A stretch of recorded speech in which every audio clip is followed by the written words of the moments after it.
The month of June is a few days old, and things remain tight in the American League East. While the Yankees serve as reigning division champions, the Rays present one of the chief threats to knock them from their throne. Both teams have dealt with hardships, adjusting to key injuries and fighting through rough patches during the peaks and valleys of a long baseball season.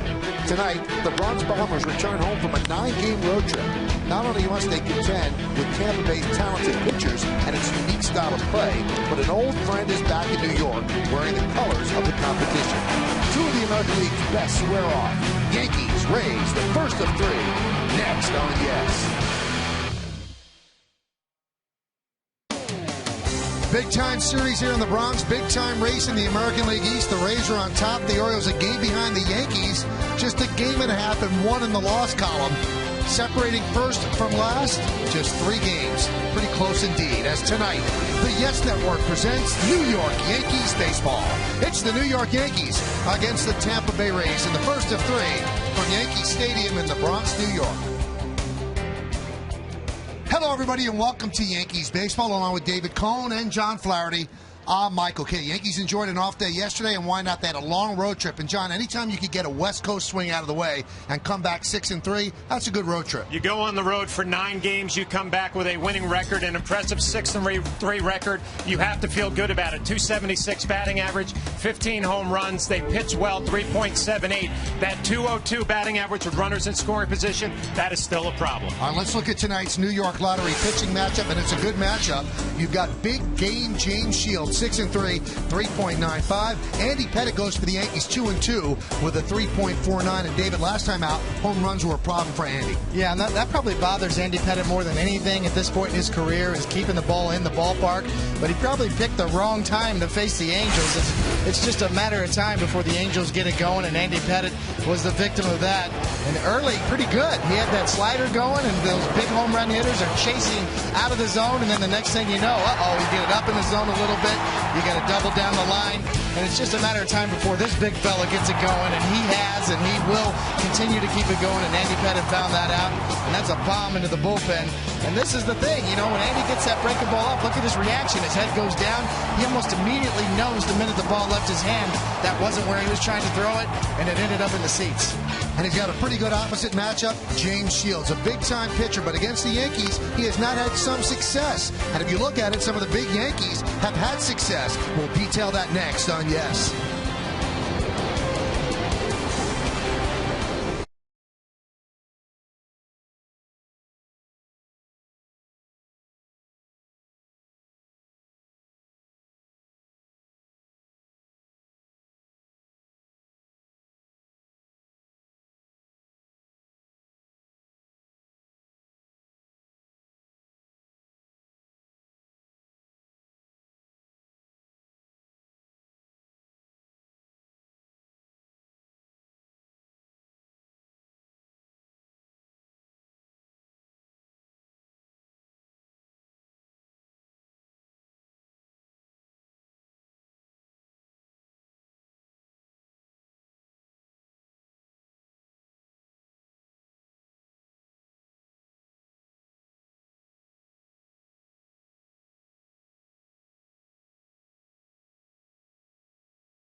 Great Cano, a 403 hitter. Rodriguez with 3 home runs, and he's 13 for 43. Derek Jeter over 322 for 73. That could be part of the reason why they have pretty good lifetime numbers as a team against the Rays right-handed. Well, Andy Pettit has good numbers against the Tampa Bay Rays in his career as well. He's been good since he came back.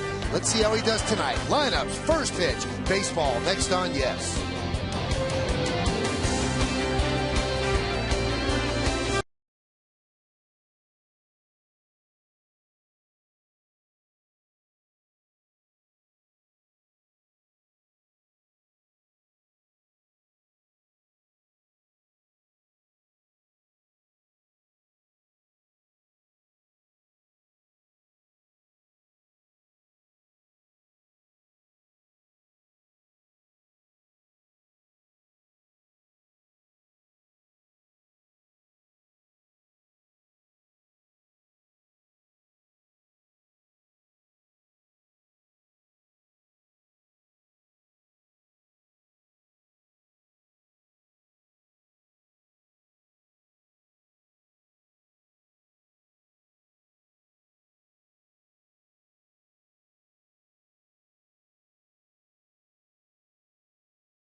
And by Dunkin' Donuts, America runs on Dunkin'.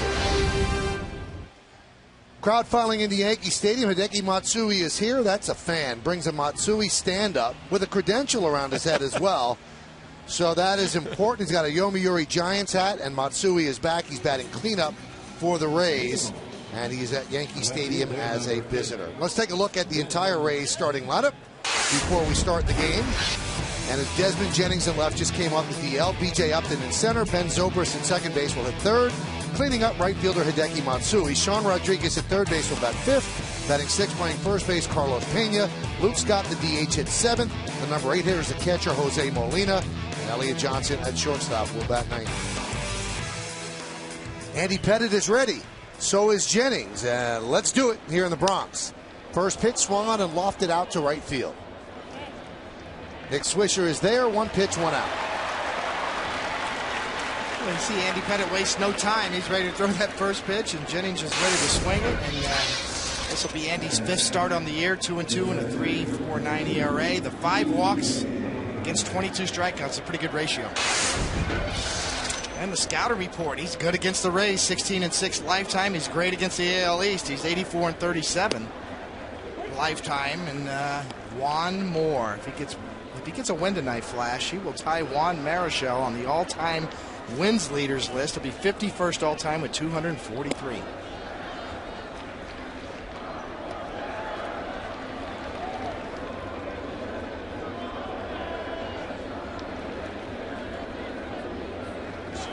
Swing and a miss. And that was Juan Moore, not John Moore.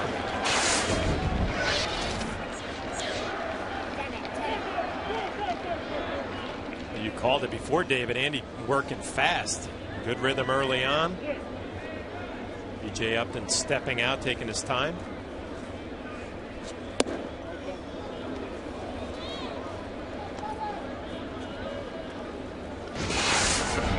The Rays don't hit too much.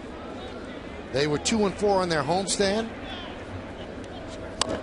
They had great pitching on that homestand, 2.67 ERA, but as a team they hit 165. They have a little bit of power. They will steal some bases, but their rotation and the pitching definitely their strength. And the defense hasn't been exactly stellar this year either for the Rays. And that's always been a strength of theirs.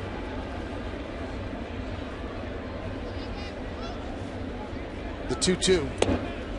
They average 49 unearned runs a game, a year over the last 3 years. That's the low in the major leagues. They've allowed 29 unearned runs already, which is the second most in the majors. Swing and a miss. Speaking of defense, we'll take a look at the Yankee defense, brought to you by your Mercedes-Benz Tri-State dealers. Ibanez, Granderson, and Swisher left to right in the outfield. Rodriguez, Jeter, Cano, and Teixeira third to first. Russell Martin behind the plate. Pettitte is on the mound.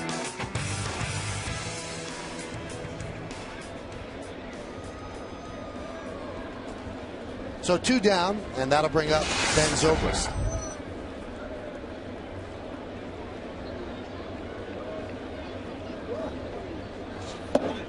And a strike.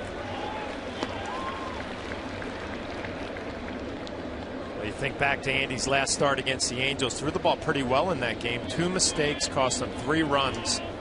A couple of home runs, one to Pujols, one to Trumbo. That one is looped into right field. Swisher is there in a 1-2-3 inning for Andy Pettitte and the Yankees. So it's the Rays nothing, and the New York Yankees coming to bat against James Shields.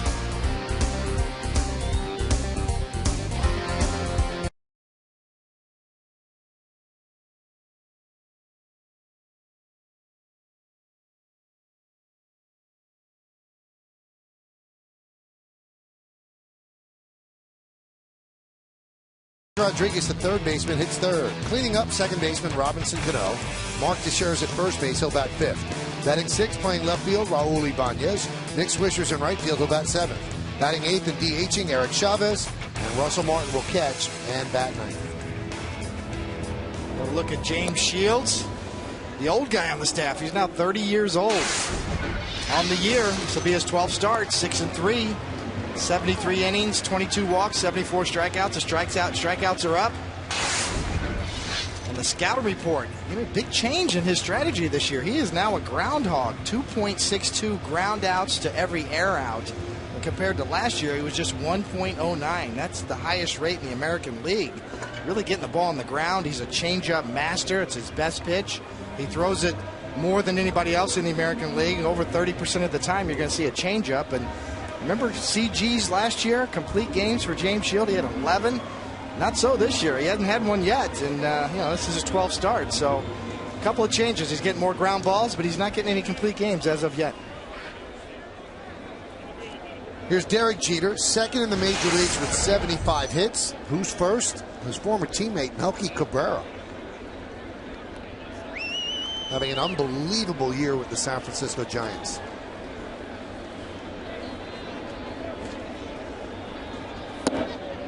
Missed outside. On the 9-game road trip, Derek had 11 hits and 39 at-bats.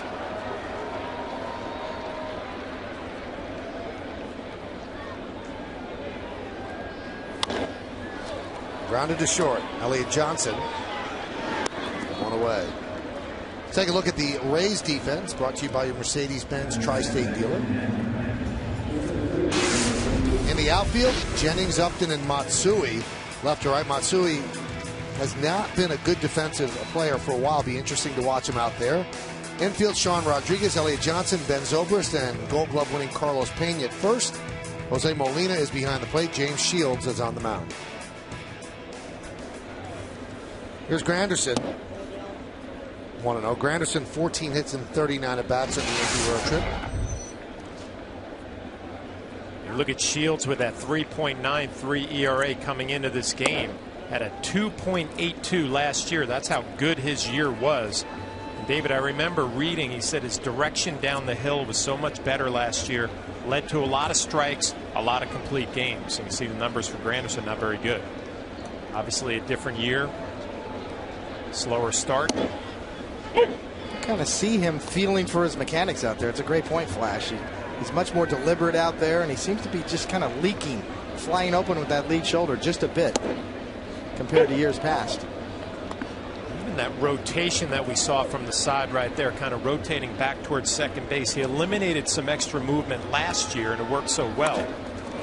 There's a base hit through the shift. Single for Granderson, who coming into that at-bat just had 4 hits and 49 at-bats against Shields.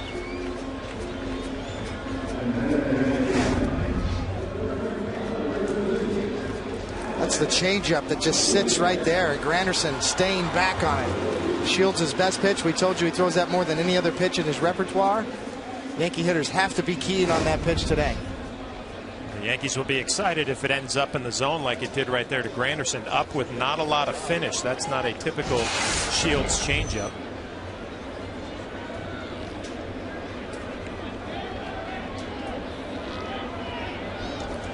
Here's Alex. Pitch inside, 1-0.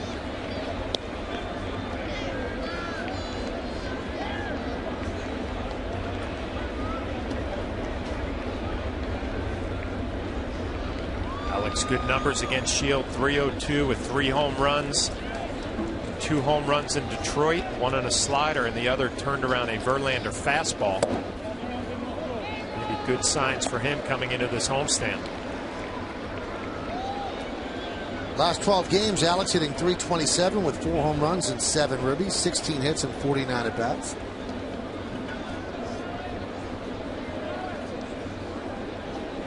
Shields with an exceptionally quick pickoff move, too, for a right-handed pitcher.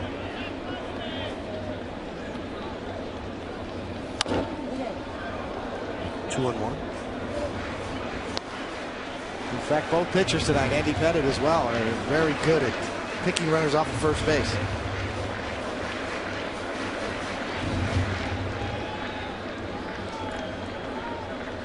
Begins a 6-game homestand for the Yankees, 3 games against Tampa Bay, and then interleague play begins, and the New York Mets come in for 3 starting on Friday night. That one gets away from Molina, and it allows Granderson to move to second. Let's look at the game time weather now. It's presented by Bigelow Tea. 63 degrees, humidity is 60%.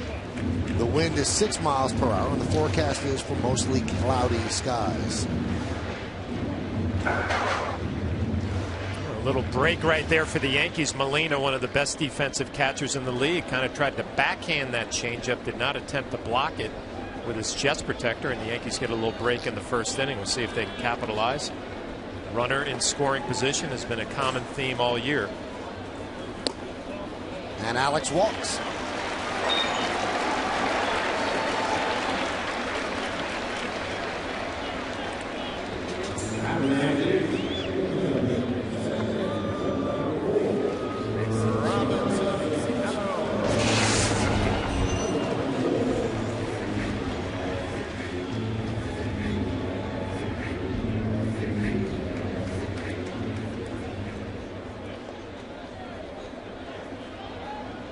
Cano on the road trip, 8 hits and 39 at bats.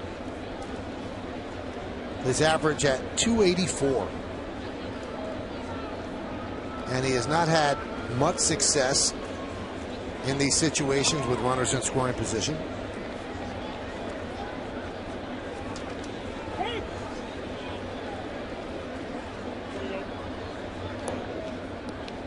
He has great success, though, against Shields.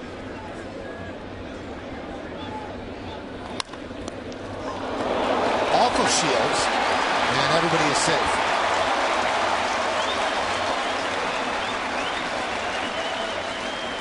Well, those numbers for Robinson Cano against Shields will now go up. An infield base hit.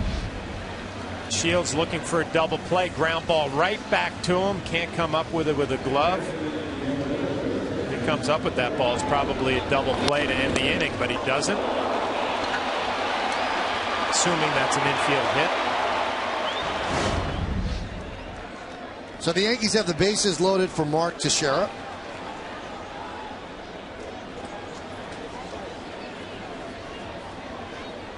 Team hitting 158 this year with the bases loaded. And the Yankees, all the hitters, they know about the numbers. They've been asked about them. They have to talk about it. You know Mark Teixeira walking up to the plate. It's on the back of his mind. And what a difference a season makes. They did last year and the year before. There's that change. 0-2. Teixeira starting to turn his season around. On the road trip, he was 13 for 35 with a couple of homers and 10 runs batted in.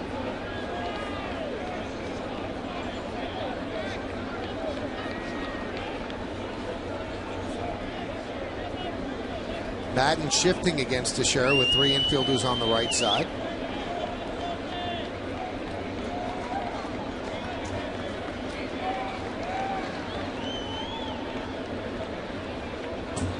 The 0-2.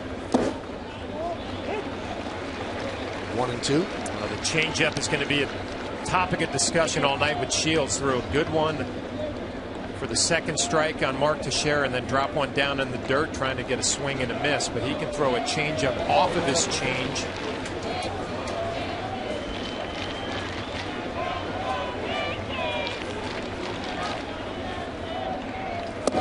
Strike 3. Teixeira down looking. Teixeira doesn't like it. Molina setting up away. Got a little bit of a cut on that little backdoor cutter. He got the plate. The question was whether it was high enough. Teixeira thinks not. His opinion doesn't really matter, though. Yeah, it's borderline down, but I tell you, anytime you face Shields, you're going to have that changeup in the back of your mind. He'll be able to sneak some fastballs like that for strike 3 if he can locate there. Home plate umpire Dana DeMuth punched him out. He's the crew chief tonight. And that's going to bring up Ibanez with 2 outs and the bases loaded.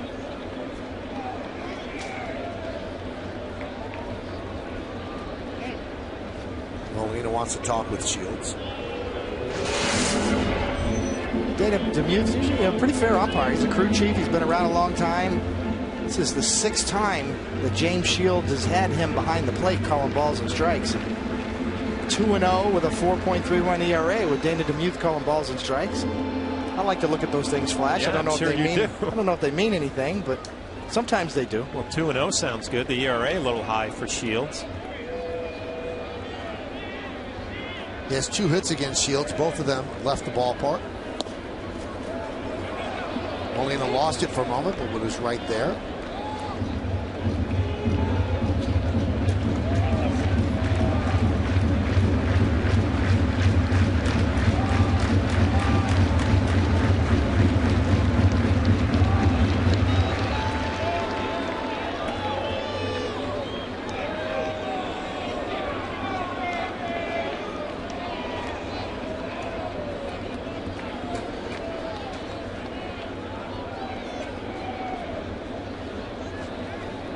Very choppy first inning with Molina and Shields on the mound. A lot of stepping off, can't get on the same page. Huge pitch here, 1-0. 2 outs in the first inning and the bases loaded. Had another conference.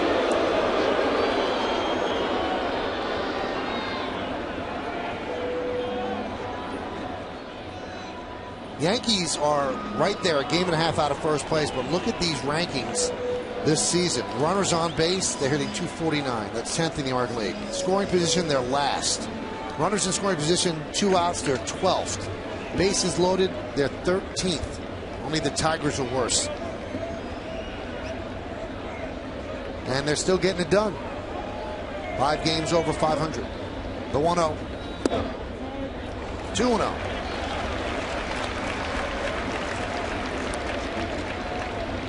An interesting pitch right here. We talk about Shields and his changeup. Does he have enough guts to throw it 2-0 with the bases loaded in the first inning? He does.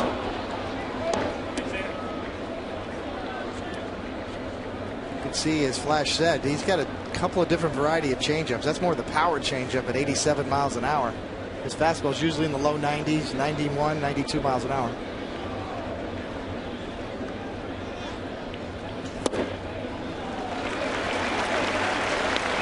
Now 3-1. David, there are pitchers in this count would say, you know, here you go. Here's my fastball. I'm going to take my chances. Other guys would say, I'll give up 1 run instead of 4. An interesting pitch selection here.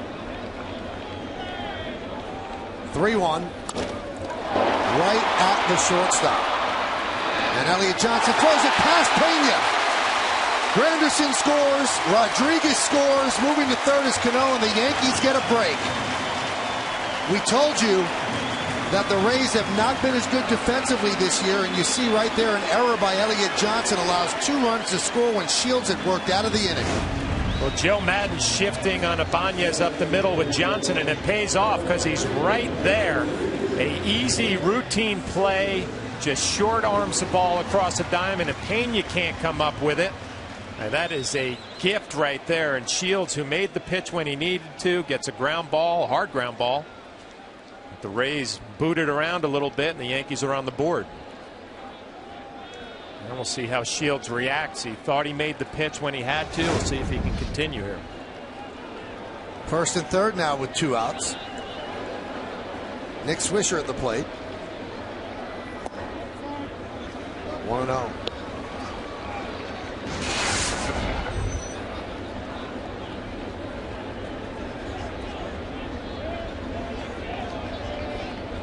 Backbreaker for Shields, boy, and, you know, it pushes his pitch count up as well.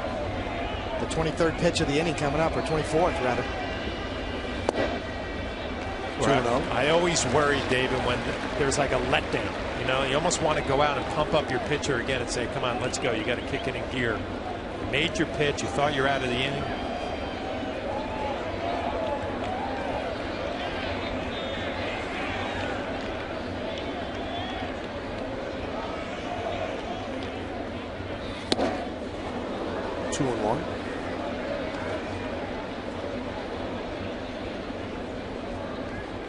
Well, that's something we've seen out of Nick Swisher this year. Much more aggressive. 2-0 counts in the past. He's usually eyeballing that pitch. He had one thing in mind on that 2-0 fastball, to try to launch it out of here.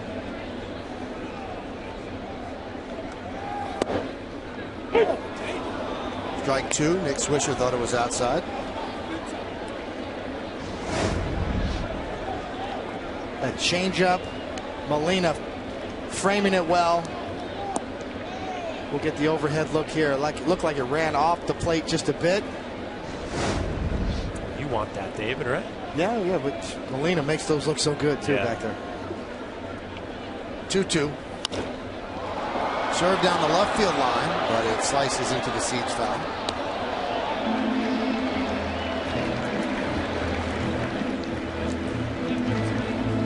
Long bottom of the first for Andy Pettit, but he'll take it as the Yankees giving him some runs.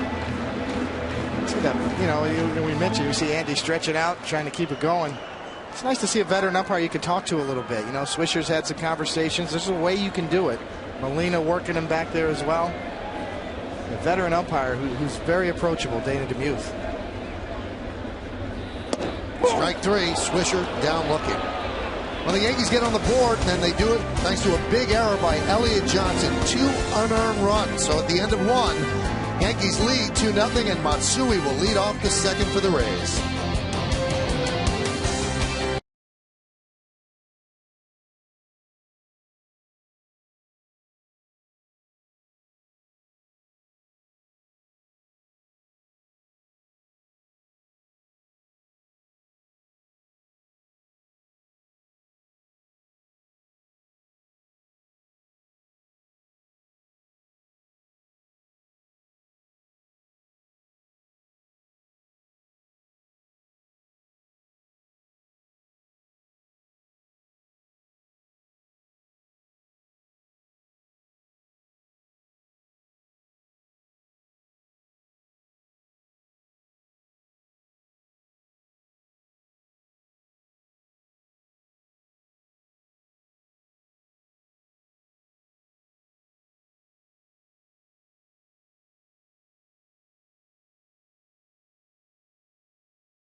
And I loved having the opportunity to manage. I just don't want to see him do much these next 3 days. All the Yankees like Matsui, and so do the fans, as he gets a warm hand as he comes up to the plate. The MVP of the 2009 World Series. And he left as a free agent. And here he is with the Tampa Bay Rays, so he'll lead off.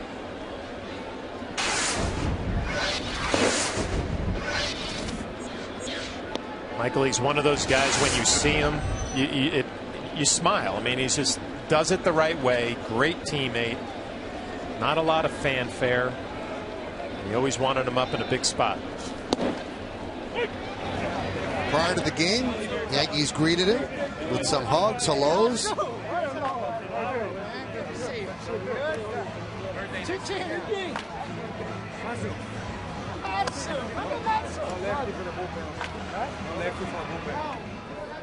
One, 2-1.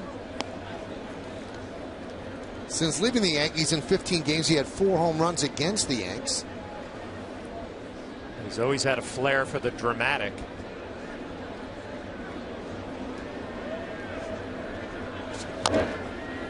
Nub foul.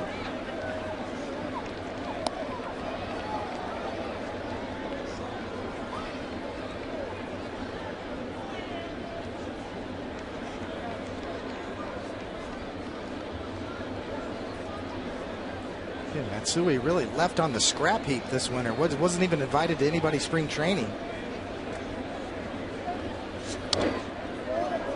But kept himself in shape, and the Rays came calling.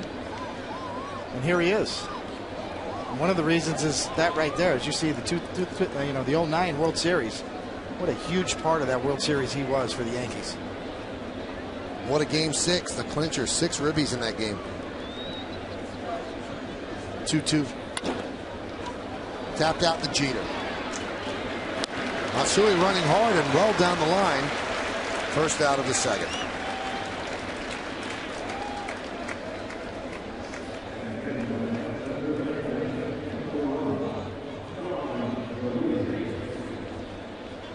So one away, and that'll bring up Sean Rodriguez.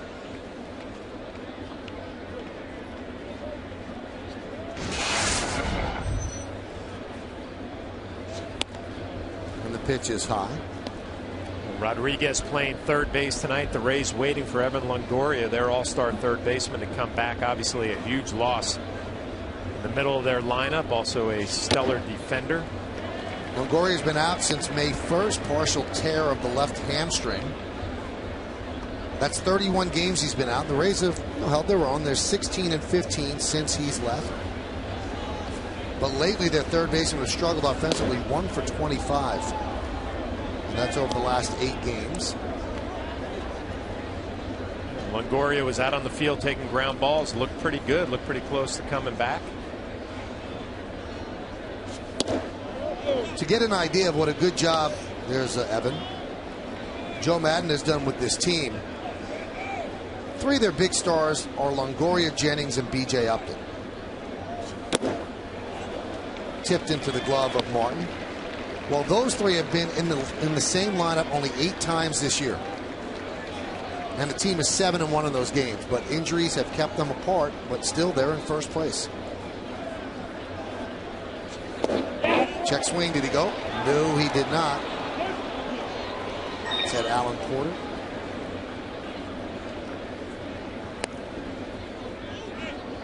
You look up and down this lineup without Longoria in there in the middle, it just doesn't scare you. Upton hitting second, Zobrist third, Matsui, who in the past had the flair for the dramatic, and then Rodriguez hitting fifth. This is the guy who's got to pick it up a little bit with the batting average. Still has the 8 home runs, which is respectable. Go through this lineup, David, looking to navigate it. It doesn't really scare you. No, and they really try to push the system, with stolen bases and base running and trying to take chances on the base pass. The interesting matchup. The Rays came in second in the American League with 45 stolen bases, and of course Andy Pettitte, the most pickoffs, 99 since the pickoffs became a stat in the mid-70s, I believe. The Rays are going to try to go first to third. They're going to really push the system on the base pass. They make the most outs on the bases, and they take the most extra bases. And that's been what they have done. They've led the American League in stolen bases the last 4 years, so trying to make it 5 in a row. And it's hard not to give this guy credit. He might be a bit unorthodox, but what a manager he is. He squeezes every last ounce out of this roster. He does some job. It seems like every spring training you look at the Rays and their roster and you say, well, they can't do it this year. There's no way they can do it this year. That young rotation with those arms, that man right there finds a way to keep them in games, manufacture a few runs, win some close ball games.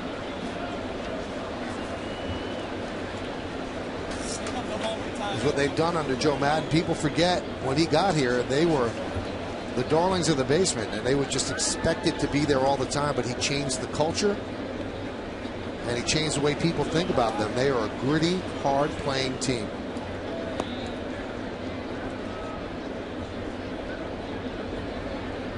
And he waited a long time for a shot. Spent about 30 years in the Angels organization without a big league job. Tampa Bay finally called.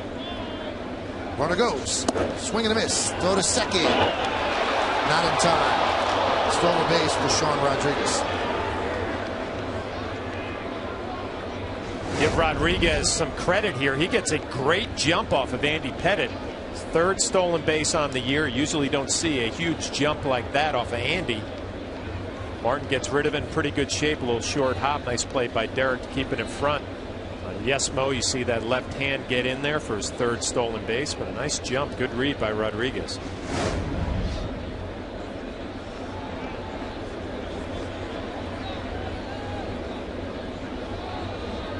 Now, Michael, you were talking about Maddon. I asked around today. You see 11 straight seasons with 100+ stolen bases. And I asked about Joe Maddon, and they were just talking about him, saying he's a little different personality-wise, but he is not afraid to let his players express their personality.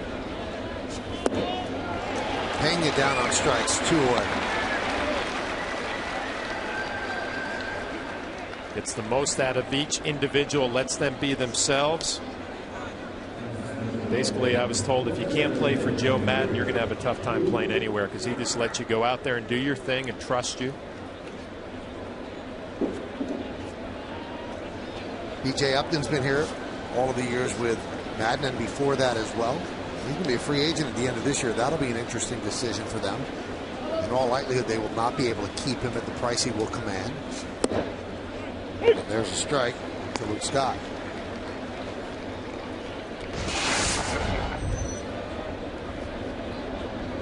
Luke Scott, the average down, but the production up. 9 homers, 35 ribbies.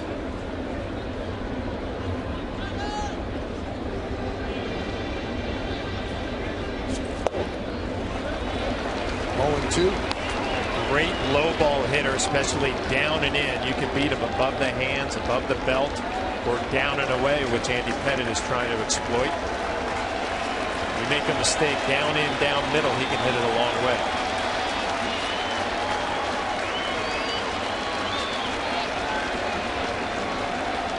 Runner at second. Yankees lead 2-0. We're in the top of the second inning. An 0-2 count on Scott.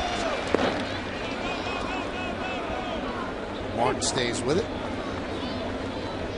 Yeah, the interesting dilemma for Joe Madden, as we mentioned, with Hideki Matsui in the fold, and now Desmond Jennings back off of the DL, is finding at-bats for Hideki Matsui with Luke Scott, obviously the DH, or probably the mainstay DH for them. So Joe Madden was joking and asking if Matsui could play third base while Evan Longoria is out. It'll be interesting to see how Madden juggles it and keeps Matsui a part of that lineup.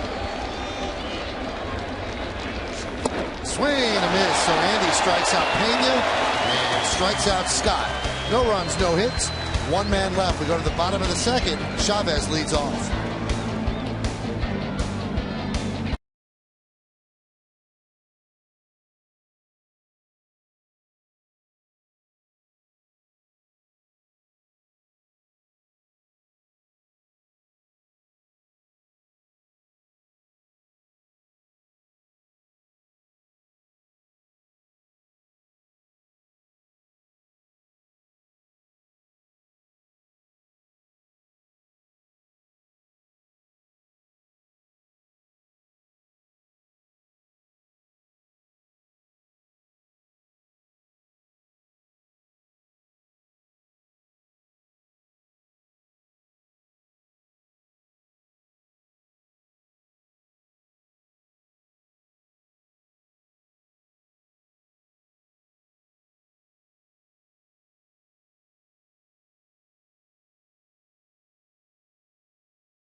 The tougher division.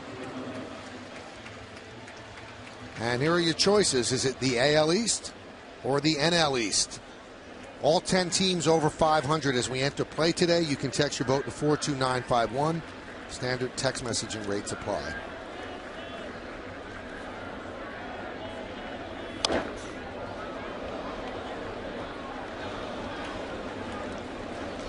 Philadelphia Phillies in last place in the NL East at 28-28. And in the AL East, Boston and Toronto at 28-26, tied for last.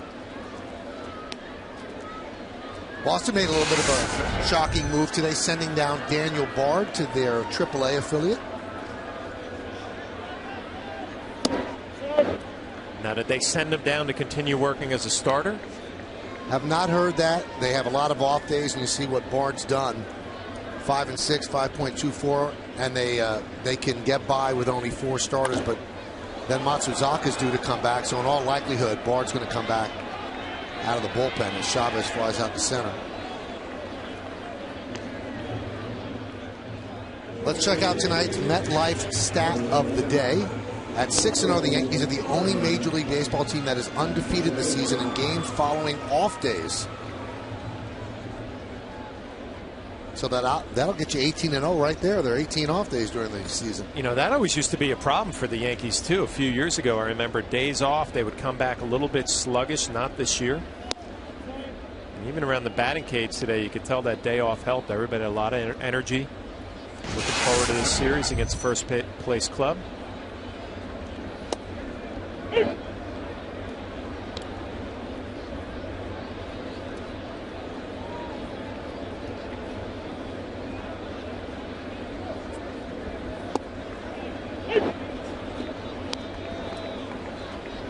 lot of the Yankees, excuse me, Michael, we're out early, too, taking extra BP after the off day.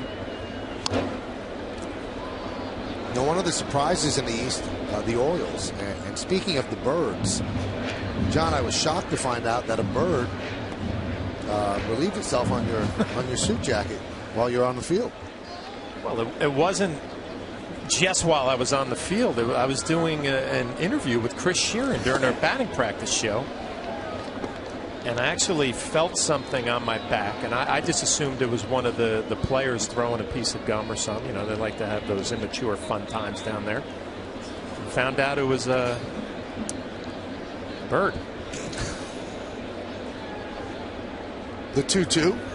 How's the jacket now? It's in tough shape. It doesn't smell real good either. But, you know, I should have known I was in trouble because David Price, the very talented left-handed pitcher for the Rays, who I don't know at all, and I kind of sensed he was behind my back kind of checking something out, and sure enough, that's what he was looking at. And I saw in the interview he took a picture of it. Line drive, a base hit to left field.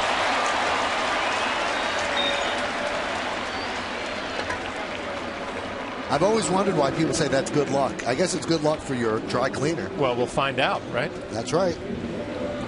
Russell Martin had a very good road trip, 6 hits and 19 at bats, so he's starting to come around offensively. And he has a single here to lead off, or with one out in the second.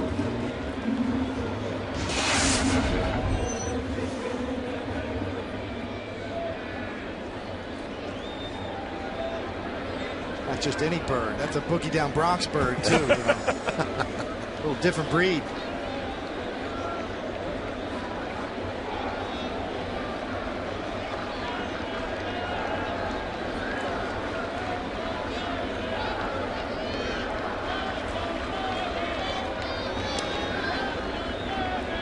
With that hit, Russell now is off the interstate, and the players say that when you're hitting 1-something.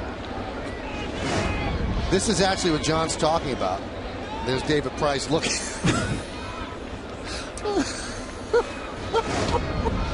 Well, and then he came back, and I saw him taking a picture. Probably end up on Twitter somewhere. Thanks, David. He seems shocked, too, like he'd never seen something like, well, I guess in the Dome it doesn't happen in St. Pete. Oh, it was somebody else who came to take the picture. Like a photo bomb. Trying to do an interview. Now, was that being taped, John, or was that live? No, that was being taped. Even, you know, flinch. You just keep going. Professional. Pro.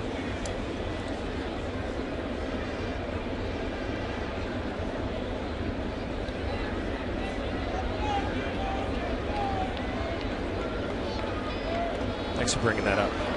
You know, I wouldn't even have known about it, but I was walking by, you know, our broadcast truck, and they had a team of about 6 people trying to figure out how to get that stain out of your jacket. They couldn't figure it out. Poor Agnes tried. And, thank you, Agnes. Appreciate it. But that jacket is in the hallway because it would stink up this booth right now.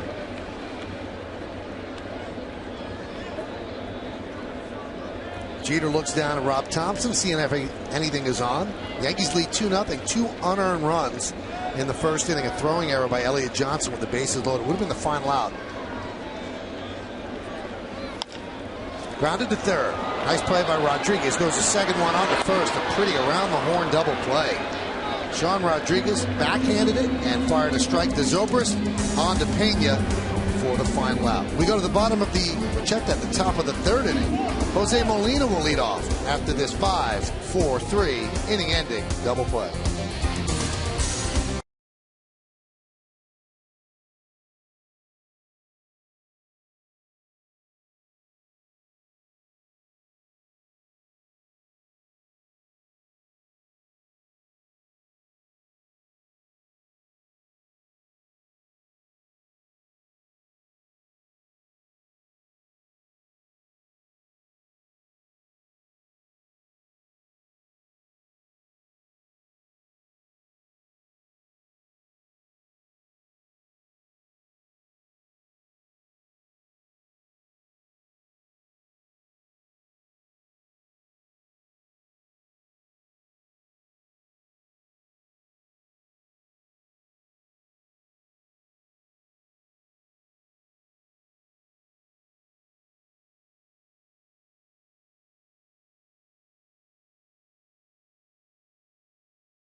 does he? look guilty. He's out of there. Lincoln scoreboard 2-0 Yanks.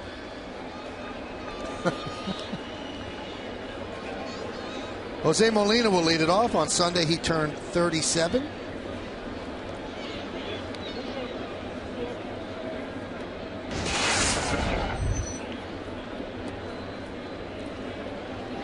Again, the chance is the predominant catcher, but not hitting. And that was a big concern when this Rays team was put together. Jose really hasn't been an everyday catcher. He's a great defender, but how would he be playing the majority of the games? Count 1-1. Yeah, there's a big difference when you're a backup and you play once a week, maybe twice a week, and you can ambush a pitcher and try to hunt a fastball. You're playing every day. It's a little different. Scouting reports, fatigue sets in a little bit. Still very valuable in what he does behind the plate. But the Rays felt that this is a team that's built around pitching, and they wanted a great receiver, and he is certainly that.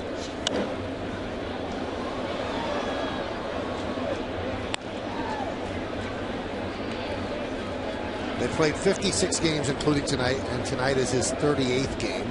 So they're not overdoing it with him, but he's catching more than Jose Lobaton, who's the other catcher. The 1-2.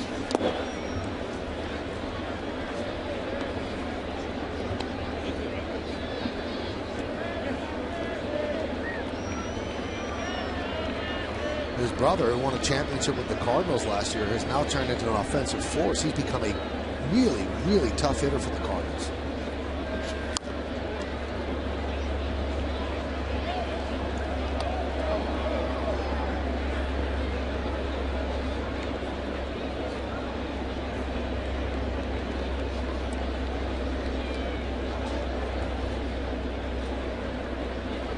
And the 2-2 missed outside.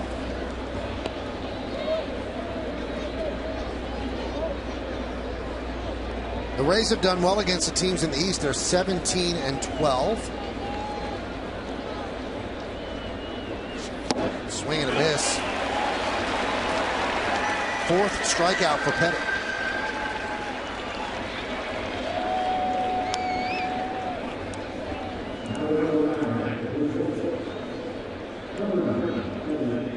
Rays just had a 6-game homestand. They were 2-4.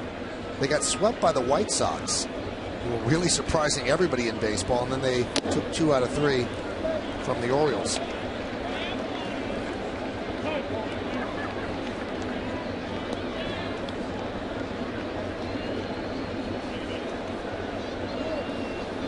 A couple of resurgent players on the White Sox this year. Adam Dunn really coming back from an awful year last year, and of course Jake Peavy, one of the best starters in the league right now. Speaking of managers doing a good job, Robin Ventura, first year ever managed before. Can't be that easy. Not only had he never managed, but they really plucked him off his deck in Malibu. He was living in Malibu, have a beautiful home overlooking the ocean, and Kenny Williams called him and said, "What do you think about managing?" Because I really haven't thought about it.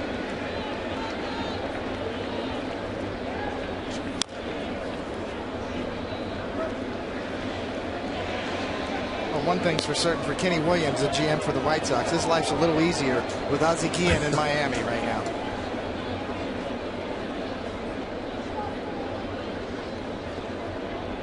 Even though Ozzie had his highs and his lows, certainly got him a championship over there in Chicago as well. Swing and a miss. Elliott Johnson down on strikes. 4 strikeouts in a row for Andy, and 5 in the game. Let's check out the Home Depot hitter scouting report on Desmond Jennings. Well, Desmond Jennings back from the left knee sprain. His first game activated tonight, and he's a lineup changer. With him in the lineup, they average 4.68 runs a game. Without him, 3.81. So almost a run difference with him in the lineup. And the speed game, a big part of his game. 8 stolen bases, and he's missed 25 games. Well, the Rays very happy to see him back in the lineup. the roster move they made, they sent down outfielder Rich Thompson to make room for Desmond Jennings, who only played 4 games in rehab, 1 in A-ball and 3 in AAA.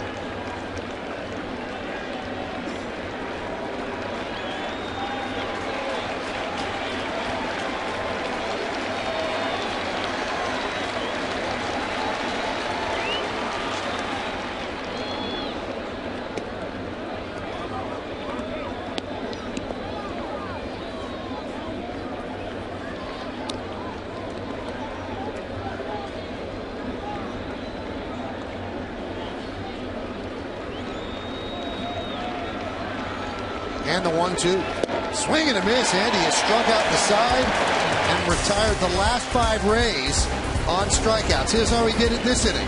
Jose Molina, swing and a miss. Elliott Johnson, swing and a miss. Brandon Jennings, swing and a miss. Curtis Granderson leads off.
Yankees take on the Braves in an interleague matchup. The first 18,000 guests in attendance receive a Yankees water bottle courtesy of Delta Airlines. For tickets, log on to Yankees.com, visit the stadium ticket window, Yankees clubhouse shops, or call Ticketmaster at 877-469-9849. Curtis Granderson takes a strike from James Shields. Yankees lead 2-0 here in the bottom of the 3rd.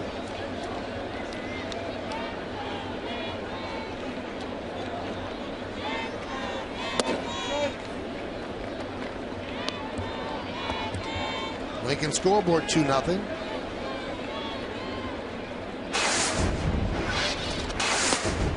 Swing and a miss. Shields looking for a quick inning with that pitch count, which is elevated early on. Obviously, the Yankees want to keep making him work a little bit.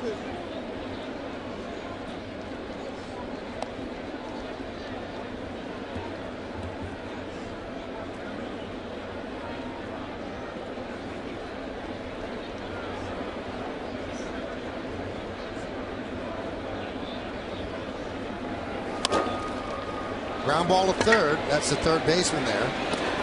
And Granderson is out. Score that one 5-3 on the shift.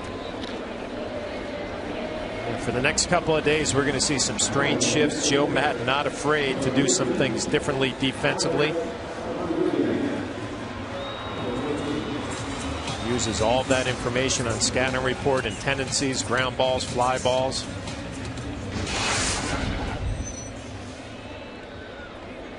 Alex Rodriguez walked and scored in the 1st inning.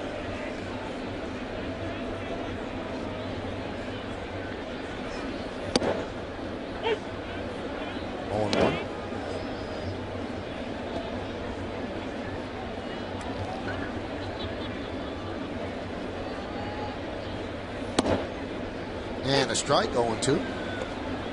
See Carlos Pena at first base, really shifting towards second. A lot of ground for him to cover in order to get to first base. That's pretty much as far as you can go if you're a first baseman and be able to get back to the bag on a ground ball. Fly ball, right field. Matsui puts it away for the second out. Follow the Yankees with the MLB.com @Bat12 app for your iPhone, iPad, Android, and Windows Mobile. Get live audio, pitch tracking, video highlights, and more. Text at BAT to 31826 or visit Yankees.com for details.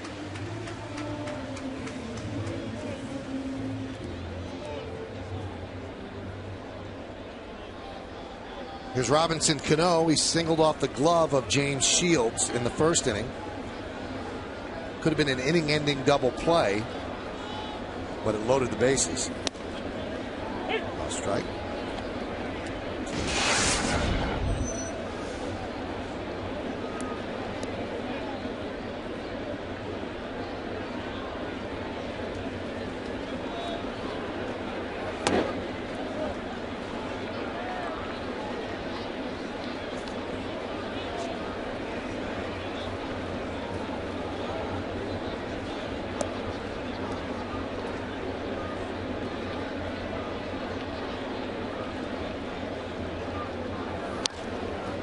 We would all like to send out our best wishes and hopes for a speedy recovery to Hall of Famer Tommy Lasorda, who had a mild heart attack while at the MLB draft yesterday. He's resting in a New York hospital, and he should be, according to the Dodgers, released sometime tomorrow. So get well soon, Tommy. Popped up. Pena will make the play in a 1-2-3 inning as the Yankees go down in order. Andy Pettitte has struck out 5 Rays in a row. Can he keep that streak going?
Five straight on strikeouts. B.J. Upton is next as he leads off the 4th inning. Yankees lead this one 2-0.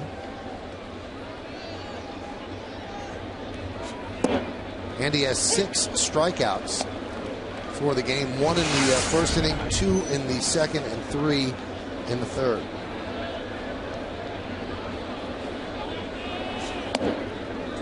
Andy's career high, if you're wondering, is 12 strikeouts in one game. He's had 9 strikeouts in a game this year.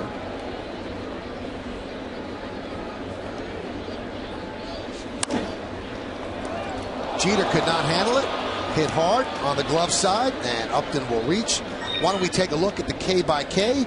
And it is brought to you by our good friends at Mazda. Well, you know Andy Pettitte gets it going when he goes east and west. As you see that backdoor cutter right there, now outside with the slider, back inside with the sinker, back away with the cutter. And let's go up the ladder a little bit, but back in. So Andy's got to go on both sides of the plate. And down to get Jennings there on the 5th straight strikeout. Well, they're going to score that hard hit ball by Upton, a base hit, so that's the first hit allowed by Pettit.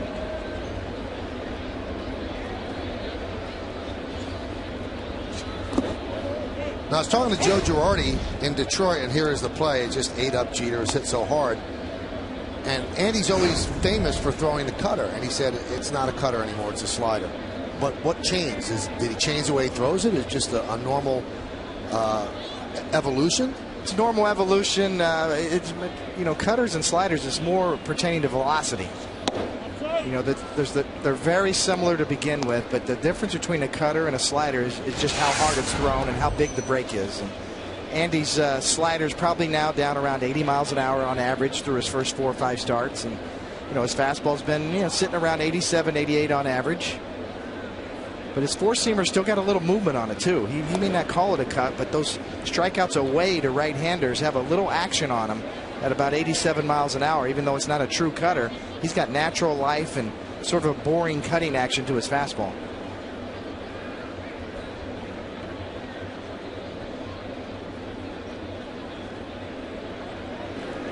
I guess the best explanation would be a true cutter goes east to west, while a slider has some north-south tilt to it. It generally could have a little more depth to it, but it's really about extension of your arm and how tight the spin is and what the velocity is. A cutter is just a harder slider.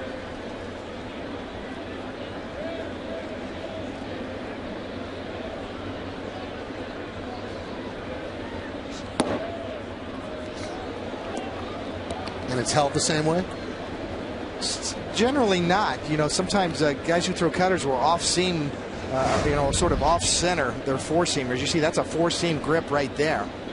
And the rotation coming out of his hand has a little bit of, you know, left to right spin on it. There's a strike to Zobrist. You can see that pitch right there at 88 miles an hour is a fastball, but it's got a little action on it. It almost starts off the plate and kind of runs to the outside corner. And you see, that's the four-seam grip. But how it comes out of his hand and the rotation of those four seams, you can see it almost has a little sideways spin on it. Gives it a little movement, a little late life to it. Nub foul. You know, a slider would be more of a horseshoe grip, what we call a horseshoe grip, which is more of a breaking ball type of a grip. But a lot of guys, including Mariano Rivera, the best cutter ever thrown, I think, in my opinion, were fastball grips that you just off center a little bit to get your wrist a little bit on the side of the ball.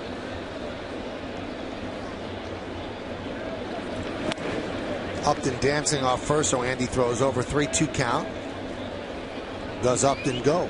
You know, the key with that, Michael, is if you can have a fastball grip and off center it a little bit on the four seams, then you can get more extension and throw it with harder velocity and still get some movement out of it.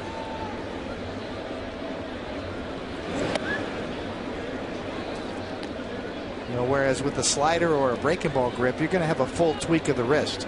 You're going to really have more wrist snap on a true slider or a curveball, whereas a cutter or an off-centered four-seamer is going to be just more fingertip pressure.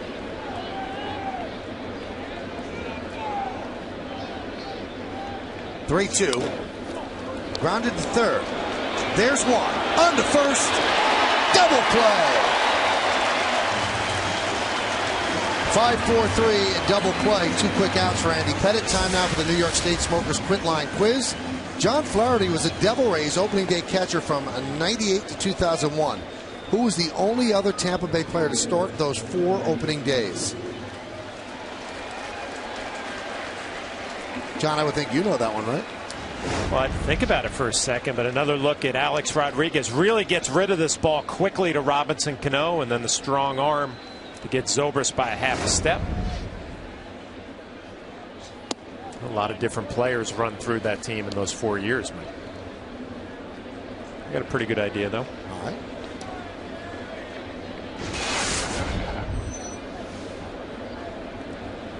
Matsui grounded out to short. That was in the second.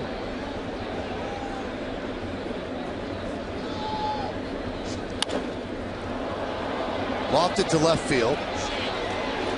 Ibanez makes the play, and that'll do it. Here in the top of the fourth. Bottom of the fourth inning, Mark Teixeira is going to lead off against James Shields.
State Smokers Quit Line Quiz. John Flaherty was the Devil Rays opening day catcher from 98 to 01. Who was the only other Tampa Bay player to start those 4 opening days? Is it the crime dog? Freddie McGriff?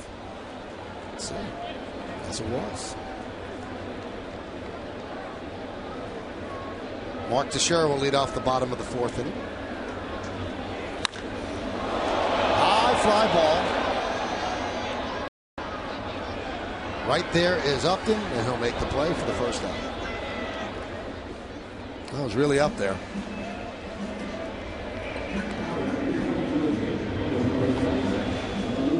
Shields starting to settle down a little bit.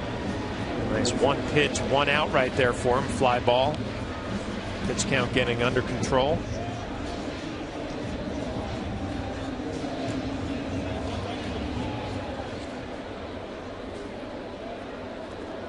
Here's Ibanez. He got those 2 runs home, but he actually just grounded out the shortstop. Elliott Johnson threw the ball away. Would have been the final out of the 1st inning, but with the bases loaded, Johnson's throw skipped by Carlos Pena, and that allowed 2 runs to score. That's where we are.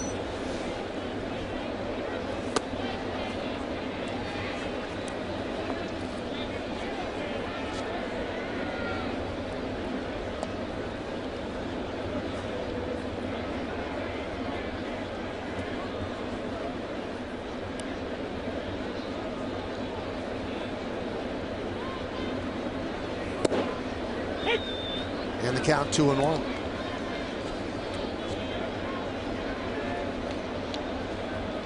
Shields has made up for lost time in a hurry.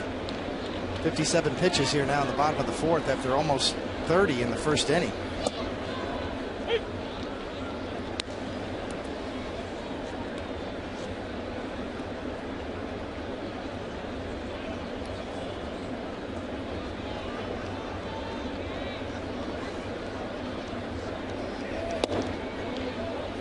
Count 3-2.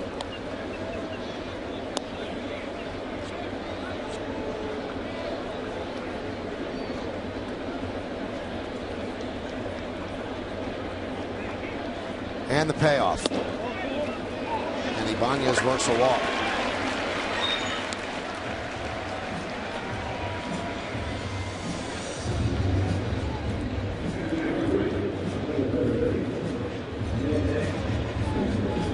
Here's Nick Swisher. He struck out looking in the 1st inning.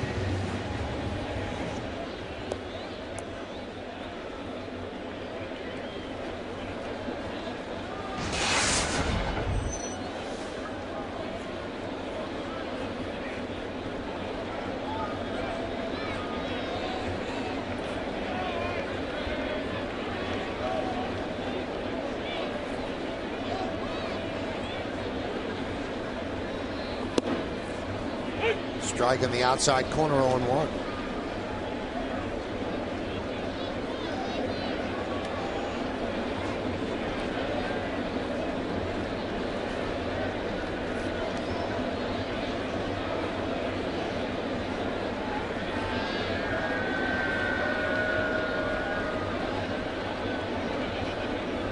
Shields paying a lot of attention to the 40-year-old Ibanez.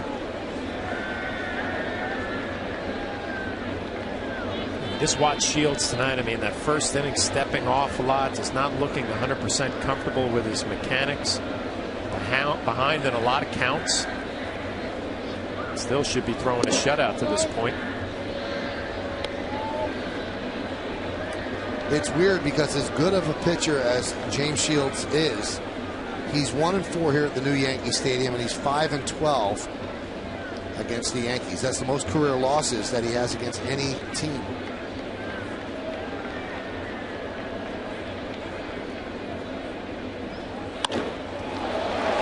There's a base hit for Swisher.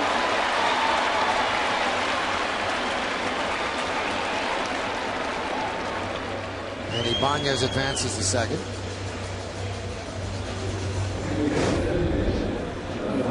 Trying to come in, Molina, the ball runs right down the middle. And that's a mechanical thing, you know, Flash. I know when I threw a lot of pitches like that in my career, you're trying to bust a fastball inside on a lefty, and your shoulder just leaks out, and you're a little quick with that front side, and the ball drifts right back to the middle of the plate. A listening to Phil Hughes after his complete game against the Tigers, he said he finally got to the point he can drive that fastball in on lefties, and it was a big pitch for him. Opens up the whole outside of the plate after you can do it. Especially in the American League with the DH. Right-handers must pitch lefties in.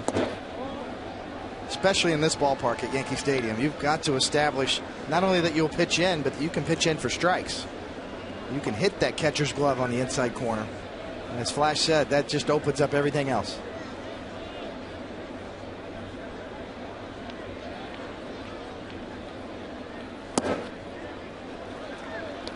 Well, Michael, you mentioned Shields' numbers against the Yankees, though, and I think for this reason right here, they lay off the tough pitches.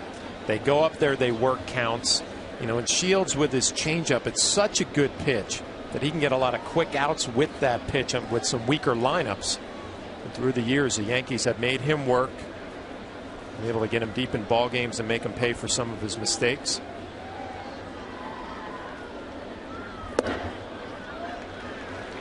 Count 3-0. Last two seasons, you see what Shields has done against the Yankees in 7 starts. The rest of Major League Baseball, he's 20-11 with an ERA about a half a run less.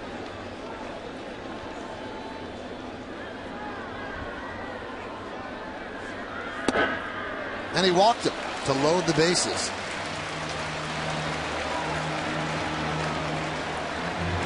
Pitching coach Jim Hickey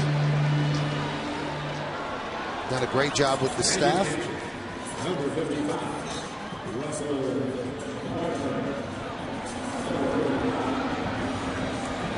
Chavez just gives the Yankees so much depth at the bottom of their order, and Shields pitching him very carefully, knowing that Chavez has got the ability to hit that short porch in a hurry. It shows you the depth of the Yankee lineup.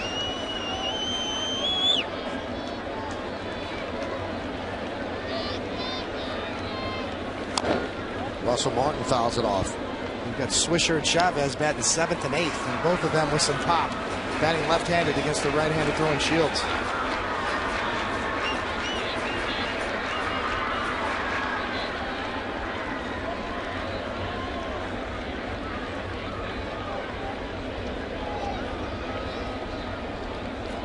Another bases loaded situation for the Yankees.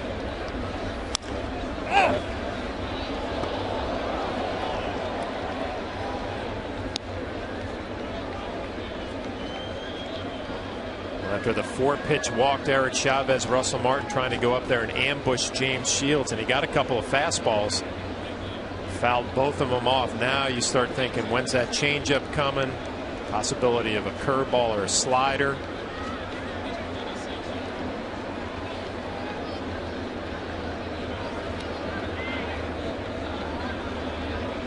And the 0-2. Driven out into right center field. That ball is gone. See ya. A grand slam for Russell Martin. And the Yankees lead 6-0.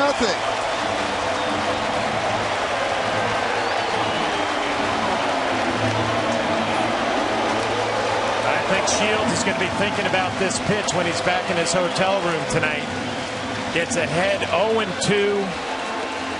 And he'd thrown Russell Martin 2 fastballs inside, and he tries to go with one out over the plate, and he does not get away with it. Trying to go in, actually, and Molina reaches to the outside part, and Russell Martin showing some good power the other way. And you wonder, where's that changeup or an off-speed pitch? Tried to sneak a fastball by him. It didn't work out. Jeter slices one the other way. Let's take another look at the Coors Light cold hard blast.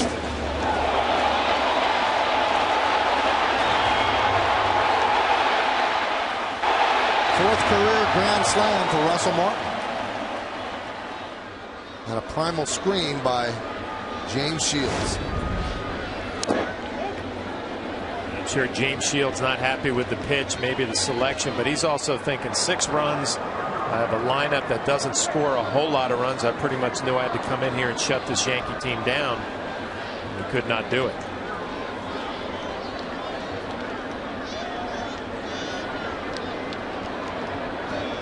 Martin, who's been struggling so much offensively, starting to turn it around. Ground ball off of Zobrist, triples into right field, and Jeter reaches.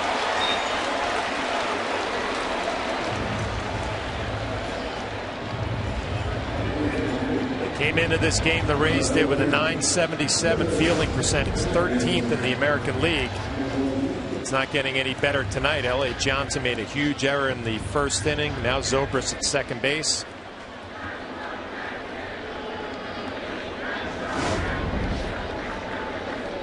That's an E4.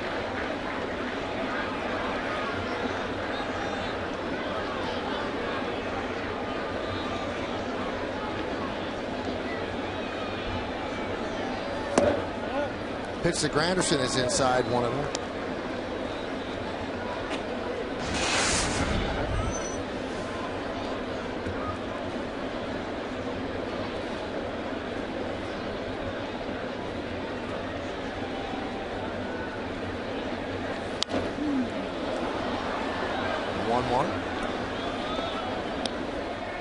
Well, it just looks to me, Flash, like, Shields has really struggled with his tempo all night long. One delivery is very slow and deliberate. The next one's a little quicker.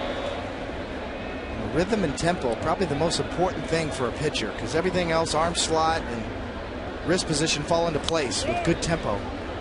Grounded to Pena. Fires the second one on to first.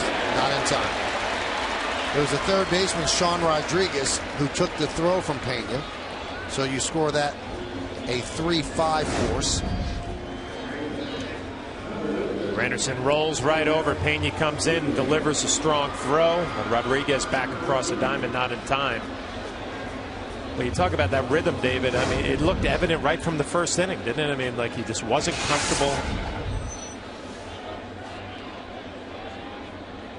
Speaking from experience, I did the same thing. I fought myself in tough games a lot of times trying to find that right tempo and rhythm, and sort of a 3-to-1 ratio, sort of a dance step. 1, 2, 3, 4 is when you release the ball. And Shields almost looking like a 5-to-1 ratio tonight at times.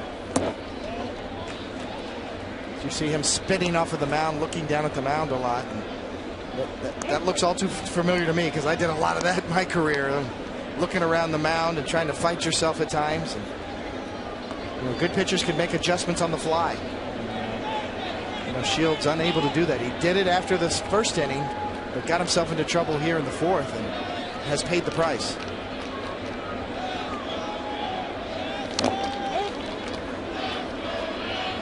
Count 1-1 on A-Rod. Walked and scored in the first. Fly ball to right in the third.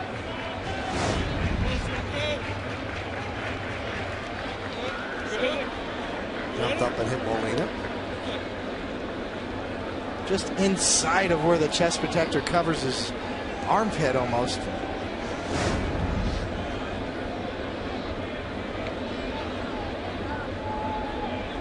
One. 2-1. Just watching Shields fall off to the first base side, so he allowed 3 career grand slams. Martin, Jason Nixon, Nick Swisher. Nix was with the White Sox and Swisher with the A's. Think back to Shields last year and the year that he had. He was so consistent mechanically. I don't ever remember seeing him be this off balance when he is finishing, really falling towards the first base side.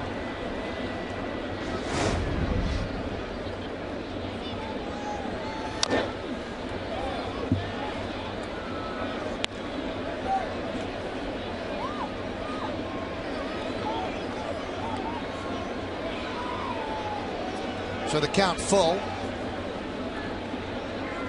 Granderson will move from first with 2 outs.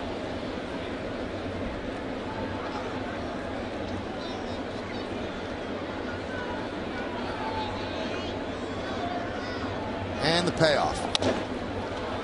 He was off balance, knocked it down, recovers, and gets a rod. But the damage has been done. The Yankees have struggled all year with the bases loaded, but not this time. An 0-2 pitch taken the other way off the bat of Russell Martin. His 4th grand slam and a 6-0 Yankee lead.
Thank you, Bob.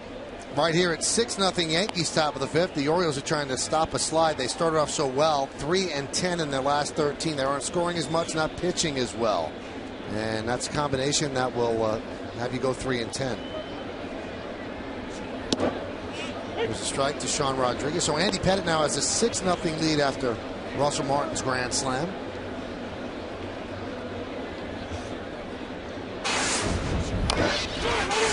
We'll hear from Bob and Jack a little bit later on and on the postgame, as well as Meredith Morakovitz.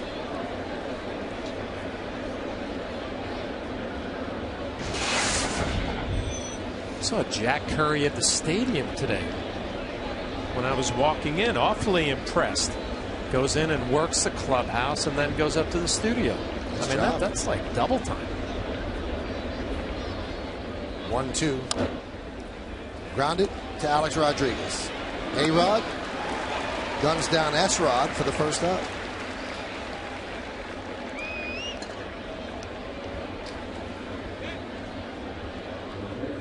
Just one hit allowed by Andy Pettitte. A hot shot off the glove of Derek Jeter.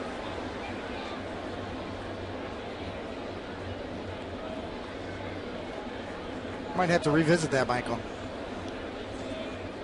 I'm on the mound. You question the scorer there. You know? Oh, come on. That was a bullet. One hopper. Jeter's got that. Tough play, but we'll ask Jeter after the game if he should have had it. Swing and a miss.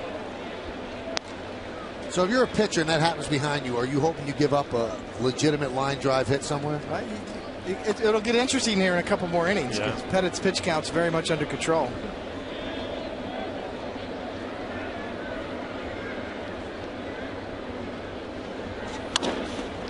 Now you don't have to worry. Base hit for Payne. Never mind. Verizon customers who won't have to miss a game again now that you can watch live Yes Network Yankees games on your PCs or laptops with Verizon Fios. Get a full season of live Yankees games on the go for just $49.99. And if you're a Verizon Fios TV customer with Fios Internet, go to YesNetwork.com to get more information and subscribe now.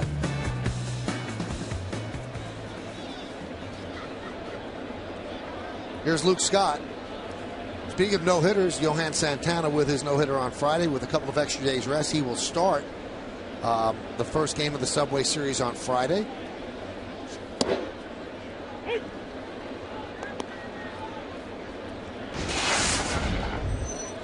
Coming back from a 134-pitch effort. Yeah, he'll have a couple extra days rest, and rightly so.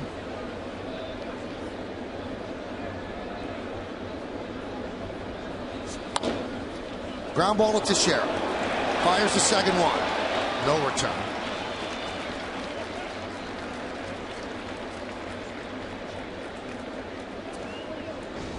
Nothing new for Mark Teixeira. Comes off the bag, gets himself in good fielding position, goes to his right, down from his knees. The accurate throw. And he was getting back to the bag thinking about a possible return throw. Derek Jeter thinks twice about it. That's one thing Teixeira does exceptionally well on these sorts of plays is first, make the throw from the knees. Second, get back to cover, as you said, Flash. He's excellent at that. Of course, knowing that Andy Pettitte, the left-hander, is going to struggle to get over there as a falling off towards third base.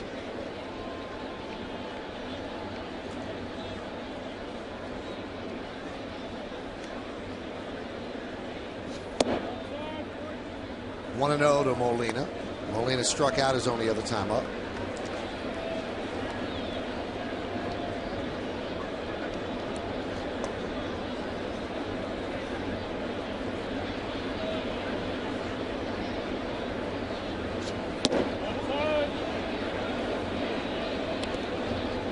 You know, Michael, you mentioned Johan Santana of the Mets throwing the first no-hitter in Mets history. I was over at Citi Field the other night for John Franco, the great left-handed reliever's induction into the Mets Hall of Fame. And the whole organization was buzzing. It's going to create an exciting weekend when the Mets come over here to play the Yankees. We'll see Johan Friday, as Michael said. The Mets a bit of a surprise so far this year.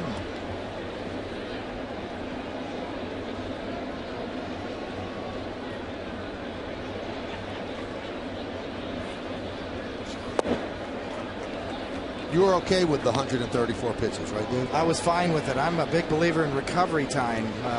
Giving him a few extra days rest, or even skipping a start for guys like Johan that have come off surgery, and a lot of emotion into that game as well. Give him a little extra time to recover. I've said this a few times on the air this year, Michael, and I'm interested to get Flash's opinion, but we see Andy too as well, keeping his pitch count under control here. But I'm a big believer in recovery time, and especially with some of the younger pitchers and the way they're protected coming out of the minor leagues. I think you're going to see more of a six-man rotation going into the future. Guys missing starts or being able to control it that way as opposed to pitch counts and innings pitched. A walk to Molina. First and second, 2 outs. Just to finish the point, I think in the future you're going to see how pitchers are handled change dramatically, in my opinion, over the next 10 years. And mainly because of the conditioning of the minor league pitchers. Very rarely do you see minor league starters go more than 5 innings in AAA or AA for that matter. So they're not conditioned to get deep into the games. And I think you're going to have to keep a couple of extra spot starters in the bullpen, and maybe a sort of a pseudo six-man rotation, but a lot more juggling in the future with rotations and protecting young pitchers as they come up out of the minor leagues, especially ones that are under 25 years old. Here's Elliott Johnson. Do you think it'll ever get to the point that they have in Japan where you're a Tuesday starter, you're a Wednesday starter? Yeah, I don't know if you get quite to that extreme, but I think we're heading in that direction, definitely. Just because of, as I said, just because of the way, the medical data and the Verducci rules. Tom Verducci came up with the Verducci rules of pitchers under 25 years old and workloads over year, possibly leading to arm injuries. And if you look back to the Mets, we mentioned the Mets and Santana throwing his no-hitter. I still remember a young Doc Gooden at 19 years old throwing 275 innings, and a couple of years later coming up with a shoulder injury. So there's lots of documentation on young pitchers under 25 years old and their workload leading to arm problems. And I think that's why you see all organizations protecting their young prospects now. 0-2 count, and the pitch. Swung on and missed. He got him. Another strikeout for Pettit as he works out of the jam. No runs a hit, no errors, and 2 men left on base. We're halfway through. Yankees up 6-0. Robinson Cano will lead off.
All-Star game voting. Curtis Granderson showed up. Robinson Cano was there as well. And Cano and Kemp were named captains of the Home Run Derby. So they'll be able to select people on their team. And Matt Joyce from the Rays was there as well. Cano won last year's home run derby in dramatic fashion with his dad pitching. Grounded, past the diving Pena down the right field line. Matsui plays it out there, and Cano will stop at second with a double.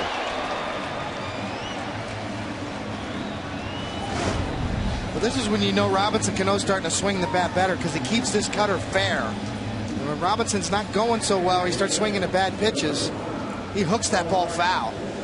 To be able to get inside of this pitch, keep it inside the foul line. Pena diving, the Fuji film super shot.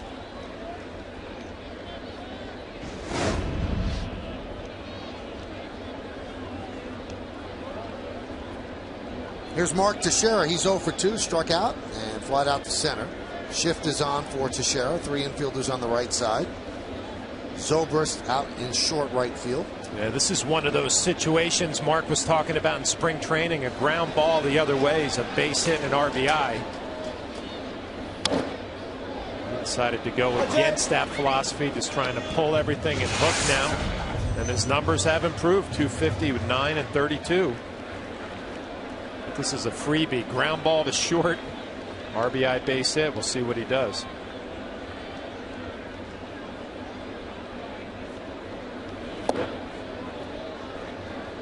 He gave you this line that he had when the Yankees were in Detroit. He said, if people want to see me hit to left field, wait till I come up right-handed. So he has given up completely on trying to take the ball the other way. He said, I am what I am as a hitter.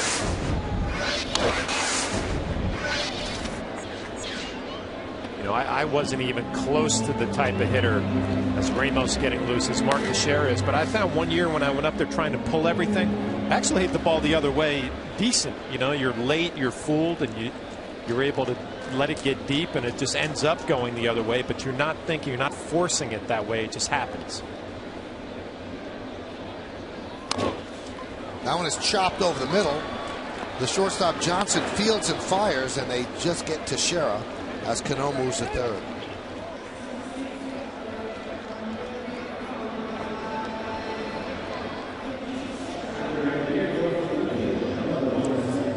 So now they have to bring the infield in. They're down 6-0. Infield in with Ibanez at the plate. A productive out nonetheless to advance the runner. Put on Ibanez in an RBI situation.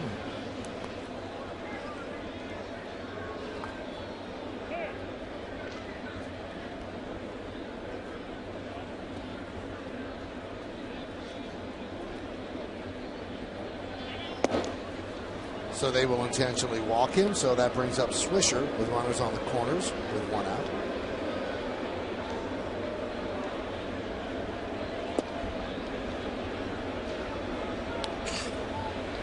A little challenge for Nick Swisher with his 33 RBIs.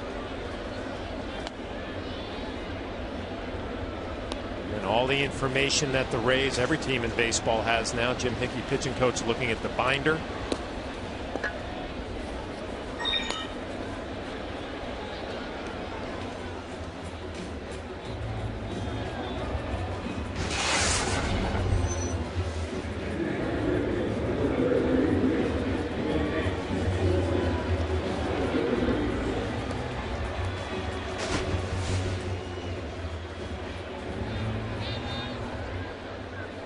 This will be Swisher's 19th time with a man on third and less than 2 outs.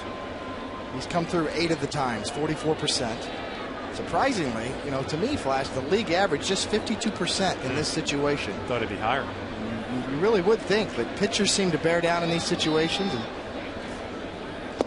not as easy as you'd think. Also, the hitters go up there, you get excited, you know, a free RBI, you're trying to do some damage. You almost have to relax and concentrate on your strike zone a little bit more. Pitcher is in trouble right here. Don't help him out.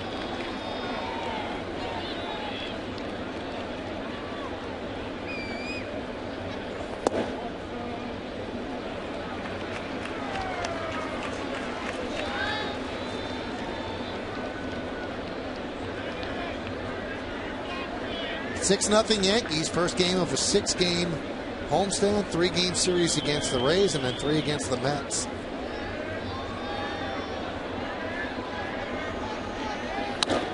That one is driven down the right field line, giving Chase Matsui. It's going to be off the wall. 1 run scores. Ibanez will stop at third. An RBI double for Swisher. And it's 7-0 Yankees as Swisher foils the strategy. Once again, Shields gets himself in a bad count, 2-0. And he's got to come in there to Nick Swisher, who was out in front just a little bit. Able to keep it fair. Short hops the wall. Matsui gets it in. But a nice job by Nick Swisher being patient early, getting in a fastball count. When he got it, he made sure he got the bat head out. Drilled it to right field. Make that 9 for 19 now for Swisher, with men on third base and less than 2 outs. You got to figure the Yankees' fortunes are going to change. We talk a lot about runners in scoring position, all the offensive numbers that seem to be out of character for the Yankees. You got to feel that's going to turn around for them. There's too good of hitters and too deep of a lineup. David, you almost feel like they'll have a game like this where they score 7, 8, 9 runs and go, okay, we don't have to talk about it anymore. But then they go back in a little funk again for 4 or 5 days. They're looking for that consistency where it happens day in and day out. Like you said, I agree with you. I think it's only a matter of time.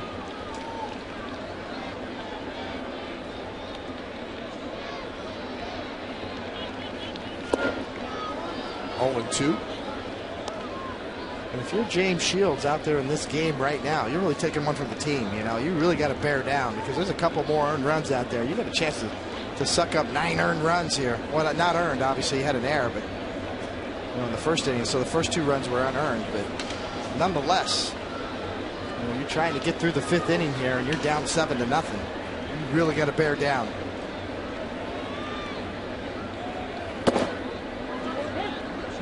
And the wind is out of the sails at this point for a starting pitcher. Probably going to be his last hitter, or certainly his last inning.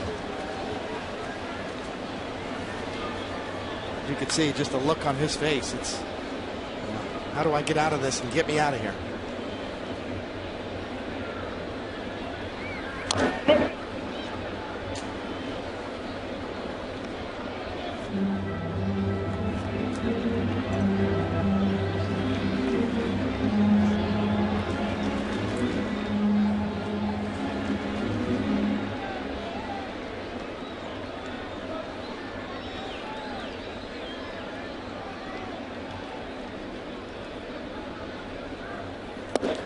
Missed outside, 2-2.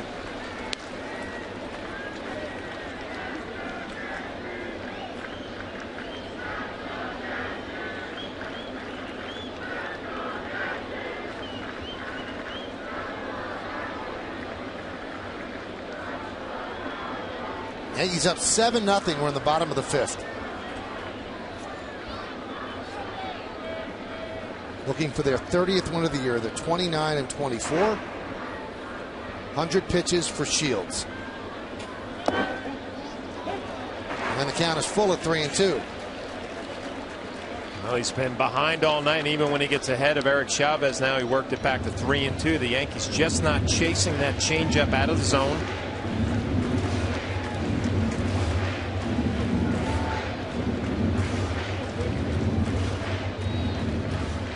James Shields not in the mood for chit chat right now. Try to make a pitch, get the ball on the ground.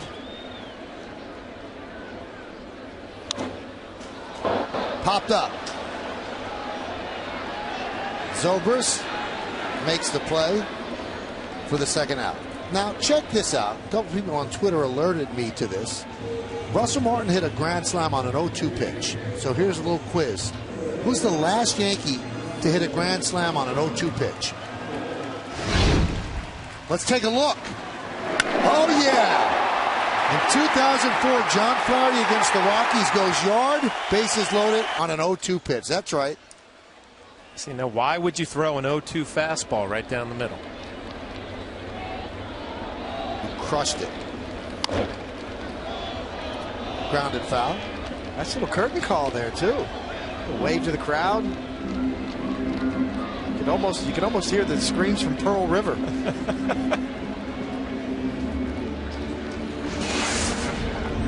Very, very similar at bats too. Russell Martin got 3 fastballs in a row and hit the 3rd one out. I remember that at bat, getting 3 fastballs in a row and missed the first 2. Was able to take care of the 3rd one. That's a young man right there.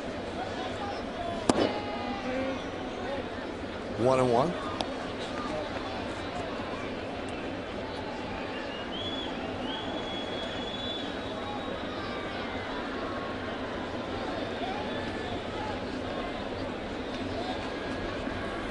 It is amazing, though.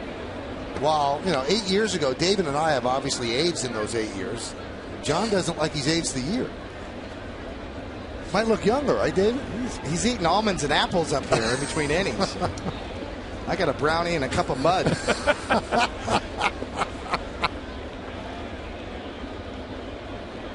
The 1-2.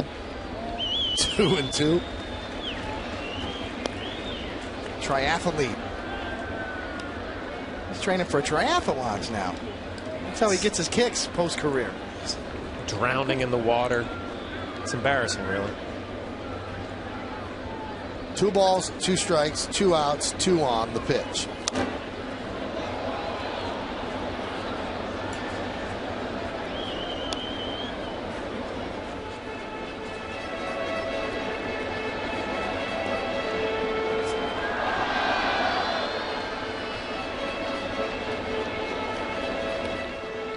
See, David is not lying. That is actually what John is eating. Almonds and a green apple. He's turning brown on me, too, in between innings.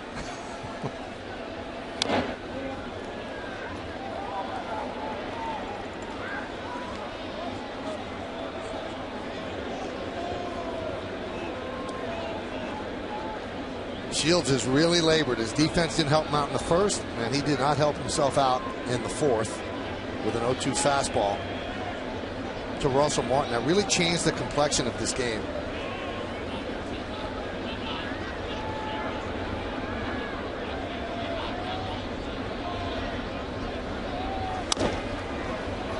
Grounded to short. Elliott Johnson will make the play, and that will do it. But the Yankees get a run on 2 hits, no errors, and 2 men left on base. We go to the 6th in the top of the Rays order against Andy Pettit.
In center field, the Mohegan Sun Sports Bar is a great place to gather and enjoy the game. Desmond Jennings leads off. And the first pitch by Pettit is a strike.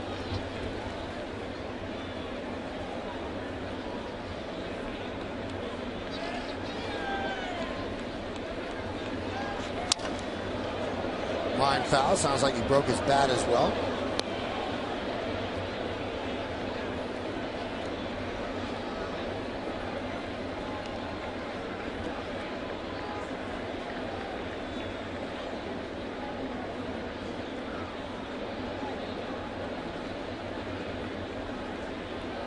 Jennings just off the DL. Missed 21 days with a left knee sprain.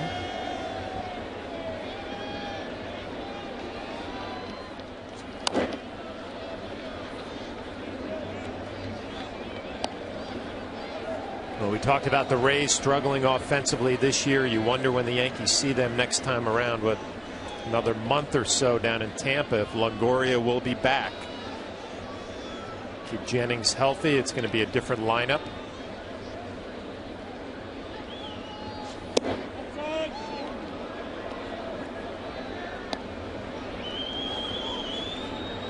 Keppinger, who on opening day batted cleanup for them, he's on the DL. Neiman, 60-day DL. Farnsworth, 60-day DL. We told you about Longoria.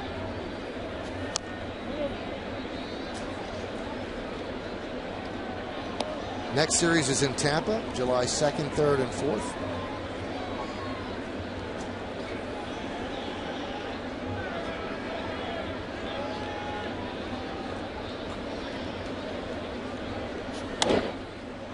Fouled away.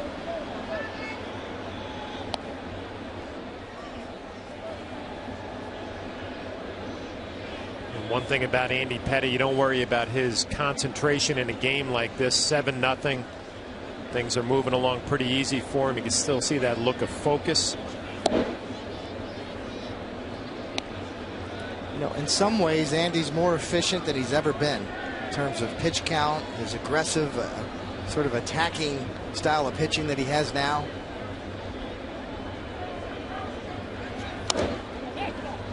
Jennings putting on a pretty good at-bat. Andy's averaging 7.1 innings per start this year. In his career, he's only averaged 6.4. He's throwing more first pitch strikes. He's getting more ground balls. He's striking out more guys. And he's walking less. Now, sure, that's a smaller sample size in his 5th start here, but his approach, better than it's ever been.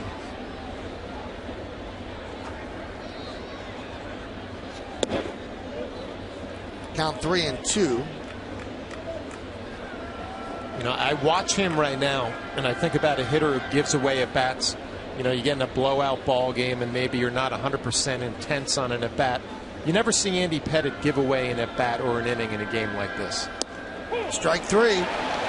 Desmond Jennings down looking. He always has that look in his eye like every at bat will be his last one. Here's that 4-seam fastball, Michael, as you see just a slight little cut action to it. Starts off the plate and just runs right to the outside corner. Dana Demuth says yes. Desmond Jennings doesn't think so.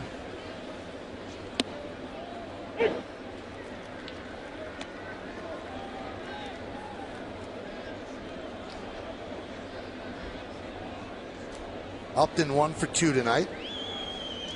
Singled off the glove of Jeter in the 4th.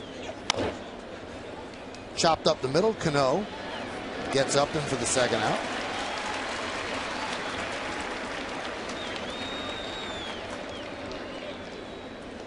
Pettitte has given them lane since he unretired. 6 1/3 against Seattle the first start, then 8 against Cincinnati, and 7 in his last 2 starts.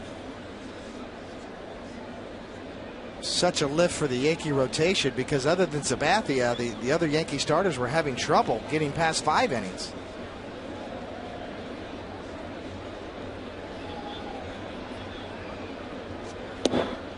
And there's a strike to Zobrist.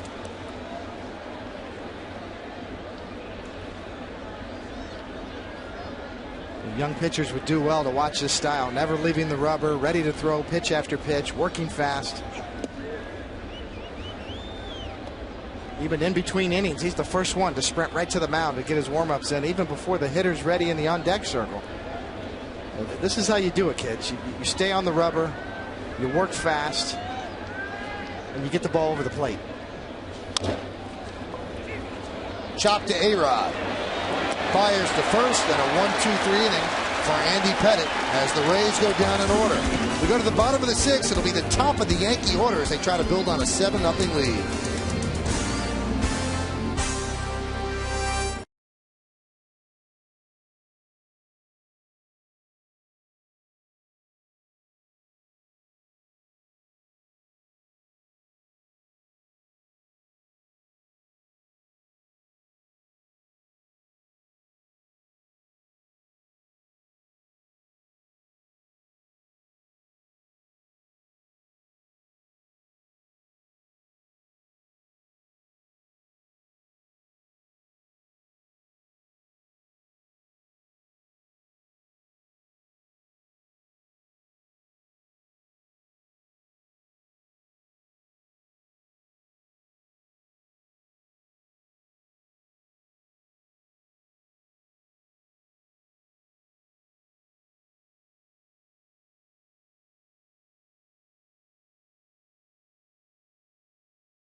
YANKEES brought to you in part by Pepsi Max. 0 calories, maximum Pepsi taste.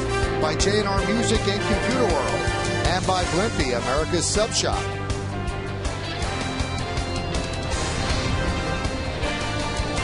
Beautiful night here in New York City, much better than was forecast. Kids playing outside across the street from the stadium at Heritage Field, the side of the old ballpark. Joe Madden makes the call to the bullpen, brought to you by AT&T. So James Shields' night is over, and Cesar Ramos will take over.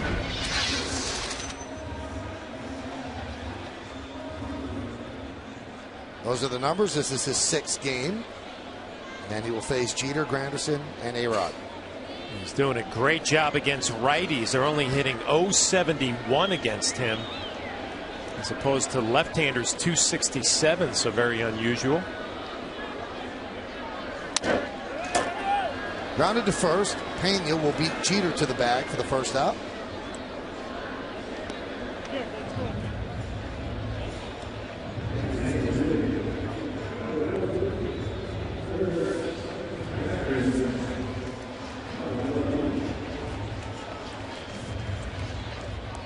Here's Granderson, singled in the first inning, came around to score, grounded to third, and then grounded to first.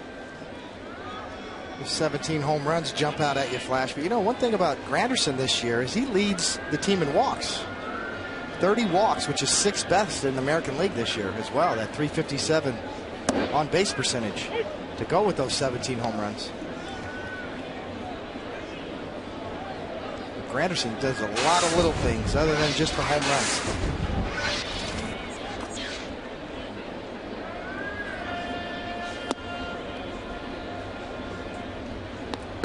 So plays every day in every inning of every game. Very durable. Joe Girardi doesn't have to worry about giving him a day off.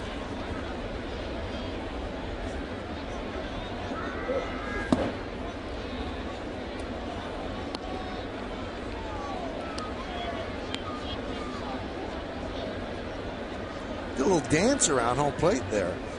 Quick step out, quick step back in.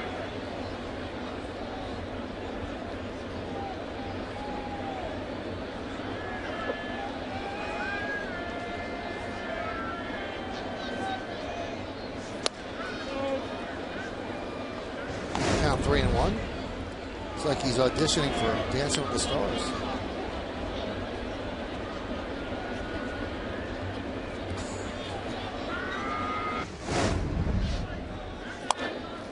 Soft ground ball to short. Elliott Johnson. 2 outs.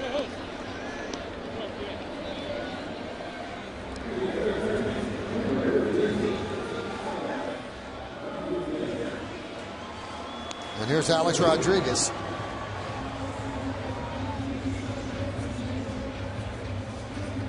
Walked and scored in the first, flied out to right in the third, and back to the mound in the fourth.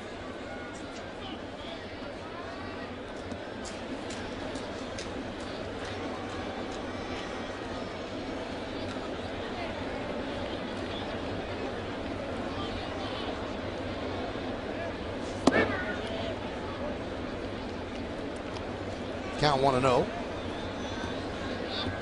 Bottom of the 6th inning, it's been all Yankees, 7-0, 2 runs in the first unearned, 4 in the fourth, a Russell Martin grand slam, and then an RBI single or double by Swisher in the 5th.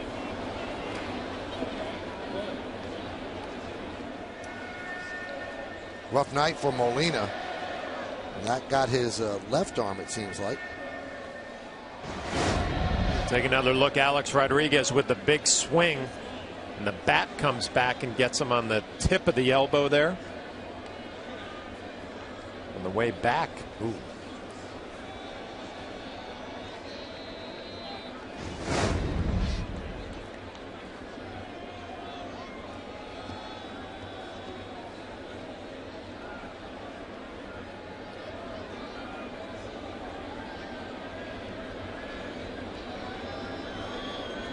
One,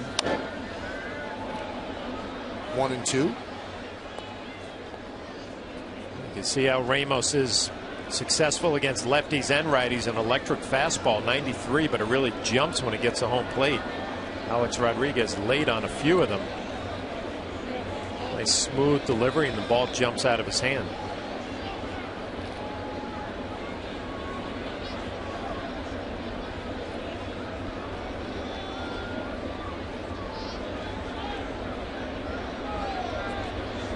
Swing and a miss. So Ramos works a 1-2-3 sixth inning. We'll go to the seventh. Hideki Matsui against Andy Pettitte will start it off.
Nissan dealer. It's all Yankees. 7-7-0, beating 0-2-2. Russell Martin with a grand slam. James Shields did not pitch that well, and Andy Pettitte has done a great job posting zeros through the first six. He has 8 strikeouts, and he's thrown 89 pitches. And he'll face his former teammate, Hideki Matsui.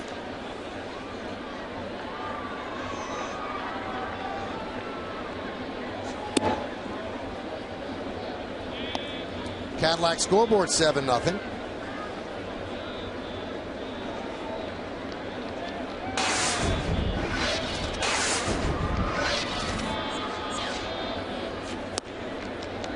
Couple of injury updates. Brett Gardner in extended spring training had 5 at-bats. Can take a day off, get another 5, and there is an outside possibility that he could return by the weekend, but in all likelihood, it will probably be in the series in Atlanta. And the other one that many are worried about, David Robertson threw a 35-pitch bullpen session, and he went full bore, he said, in the bullpen today. Then he will probably face live hitters on Thursday, and then they will send him out for a rehab assignment. And don't look for him much more before 8 or 9 days from now, because that's a process with a pitcher. You have to build back your arm strength and pitch against live pitching in a game situation. So that's the latest update on those two. 2 pretty important pieces, too. 2-2. Popped up. Mark Teixeira will make the play in foul territory for the first out. All right, let's take a look at the results to the Toyota text poll. Here was the question: which is the tougher division? You've been texting us at 42951. The results are in. Here's how you voted. Almost a landslide. American League East 69%, National League East 31%. Off the end of the bat, squibbed out to Teixeira. He steps on the bag to retire Sean Rodriguez for the second out.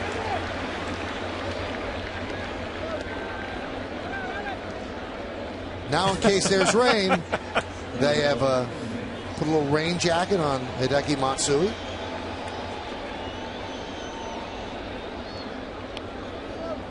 He's been great with that. Well, during the national anthem, he faced cardboard Hideki out toward the flag. He's doing everything right. He's even got the credentials. Yeah. Yeah, just in case. And Hideki has rewarded him with an 0 for 3 tonight.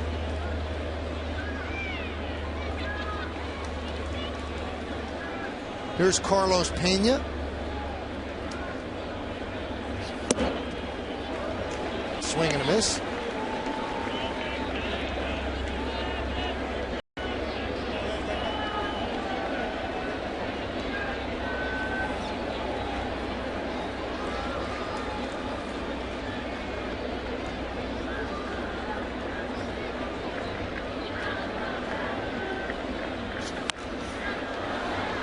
Quickly 0-2. Pettis just throwing strikes out there. You look at his whole ball game, it's been the same theme. First pitch curveball for a strike, cutter for a strike. On top of his game, he made a few mistakes his last outing in Anaheim, not tonight.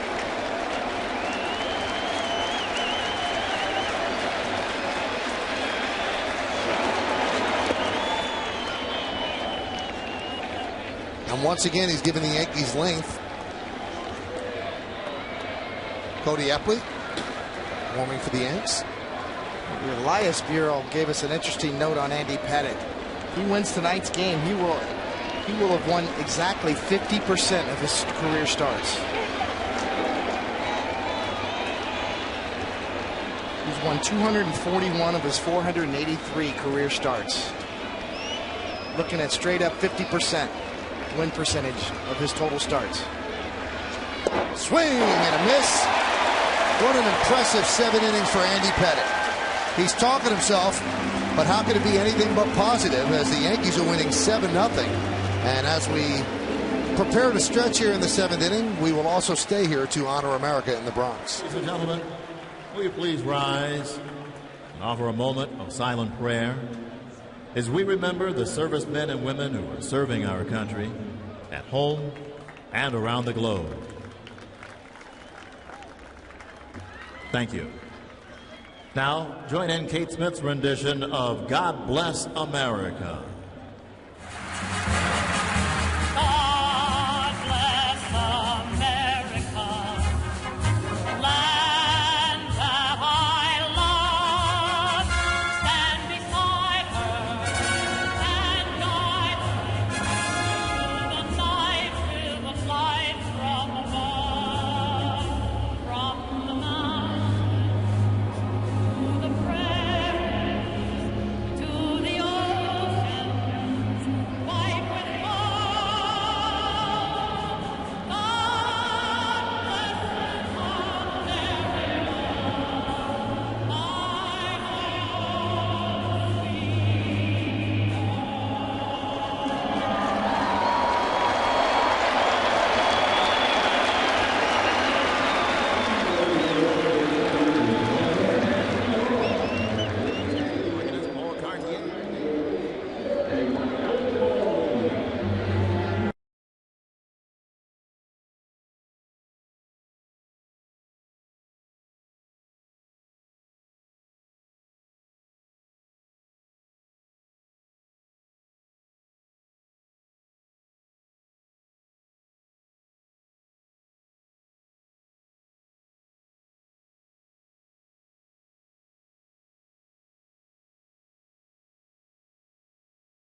We'll talk to Bob and Jack and Meredith later on after the game, right here in the bottom of the 7th inning on the Cadillac scoreboard. Yankees 7 and Tampa Bay nothing. Andy Pettitte pitching a shutout, a 2-hit shutout through 7 innings. And Cano will lead it off against Ramos in his 2nd inning of work. Cano is 2 for 3.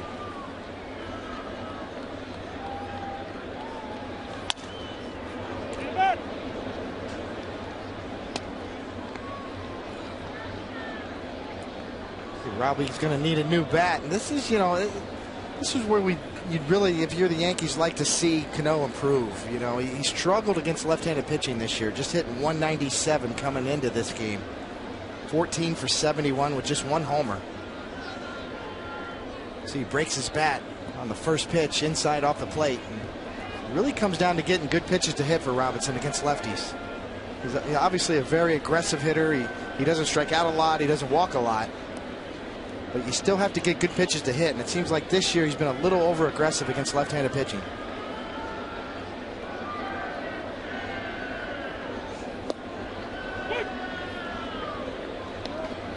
Count 0-2. Yeah, those numbers are startling because in the past you wouldn't even blink an eye when they brought a left-hander in to face Robinson Cano. Freddie Garcia getting his gun hot with Cody Epley.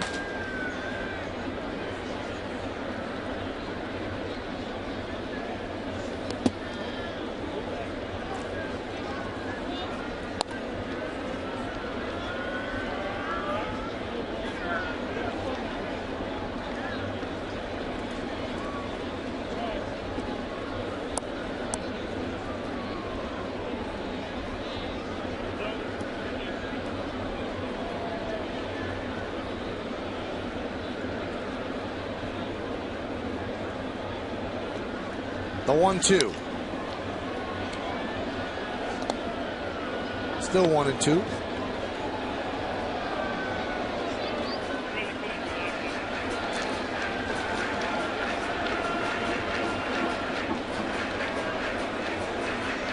Larry Rothschild checking in with Mike Harkey in the bullpen.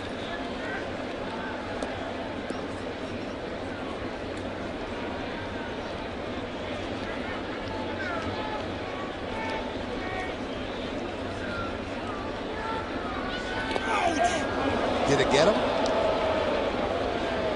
First, the home plate umpire checked with Doug Eddings. Did he go around? He said no, he did not. So Robinson Cano will take first, hit by a pitch. And Molina having a tough night behind the plate, too. Foul tips. Alex Rodriguez hits him with a bat. Take another look at this. It looked like an off-speed pitch. 84 gets Cano and Molina 2 for 1.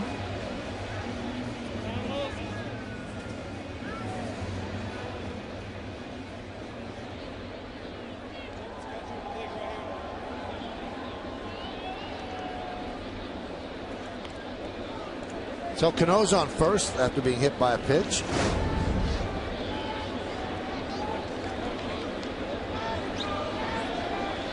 Jose Molina with a black and blue night.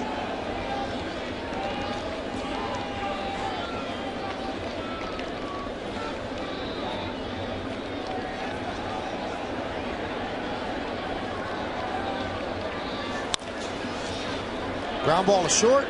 There's no one. The throw could not be handled by Zobrist. Third error by the Rays. Joe Madden cannot be too pleased with what he's seeing. I mentioned 977 fielding percentage coming in. It's not going to get any better tonight. A little flip with the glove out of the reach of Zobrist. You're thinking double play if you're Ramos the pitcher.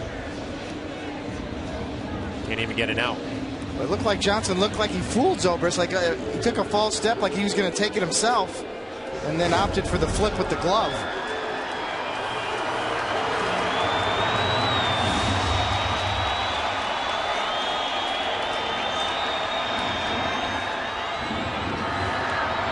Still waiting on the official scoring as Jim Hickey goes out and talks with Ramos. This copper-headed telecast presented by authority of the New York Yankees may not be reproduced or retransmitted in any form, and the accounts and descriptions of this game may not be disseminated without the express written consent of the New York Yankees.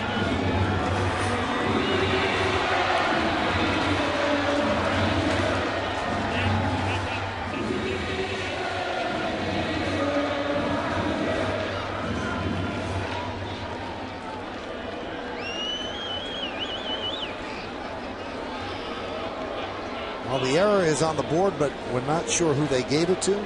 We're assuming it's the shortstop. There's a strike.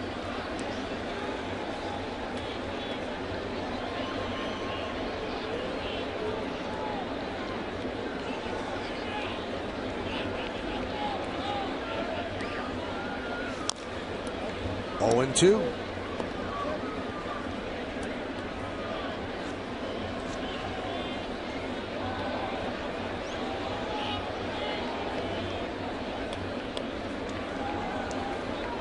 They're going to give the error to the second baseman Zobrist, so never assume anything.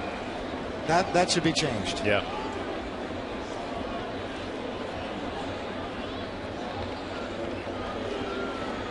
The 0-2. Even if Zobrist makes this play, he's pulled off the bag, probably.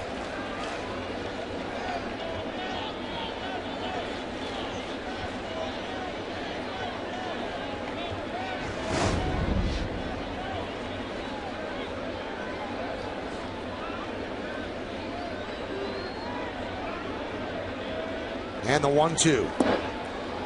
Ibanez is down swinging for the first out of the 7th.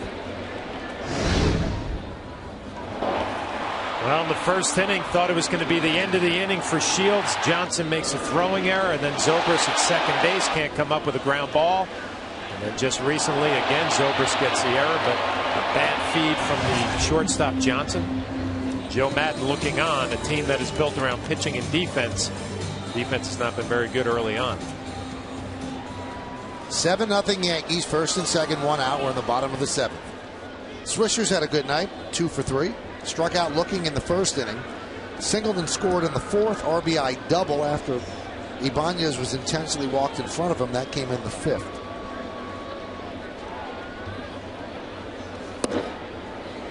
The Yankees scored 2 in the first on the play that John just showed you, the ground ball by Ibanez, 2 unearned runs.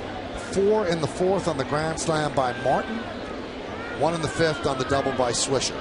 Threatening for more here in the 7th.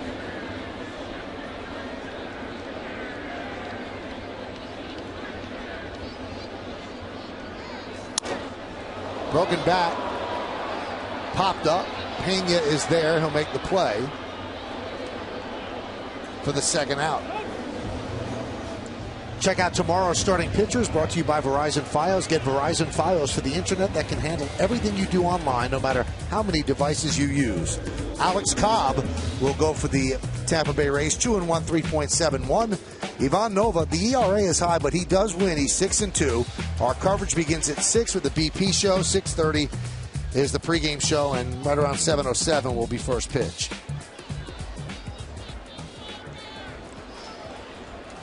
So Andrew Jones is going to pinch hit for Eric Chavez. Chavez was 0 for 2 with a walk and a run scored.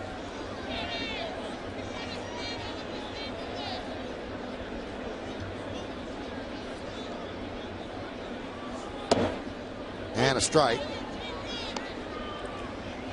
Told you earlier, it seems like Ramos has more success against righties this year than he does lefties. And we'll see how Jones fares against him. And a good first pitch. Andrew Jones coming off the bench. A big curveball for a strike kind of gets Andrew on his heels a little bit. We mentioned that sneaky fastball. Smooth delivery.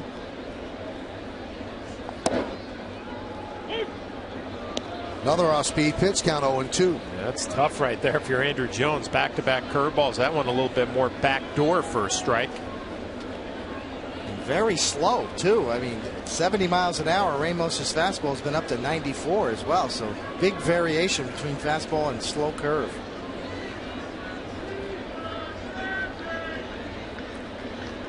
And the 0-2. Fly ball left field. Jennings is there, and that will do it. No runs, no hits, 1 error, and 2 men left on base. We go to the 8th inning. Luke Scott will lead off. Who'll be on the mound?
Minnesota, the official hybrid of the New York Yankees.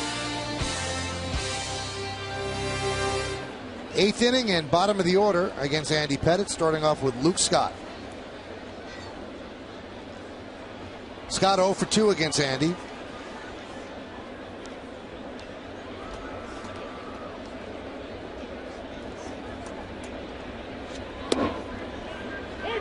Count 0-1. Familiar theme, Flash. You see the scoreboard brought to you by Hyundai. Just 2 hits for Pettitte, but just 68 strikes, 32 balls, and curveballs on the first pitch at will for strikes all night long. Another strike. Just assuming here Luke Scott might be his last hitter. Freddie Garcia ready to go in the bullpen. Molina on deck, a right-hander. You see that look of intensity again. Can never tell if it's 7-0 or a 1-1 ball game with Andy Pettitte. Check swing.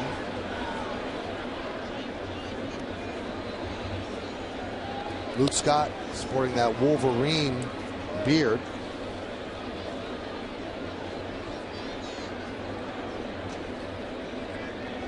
Andy Pettitte, you know, when you're pitching well, you can push the team rules on facial hair.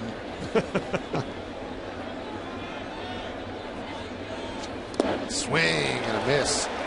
Scott down on strikes.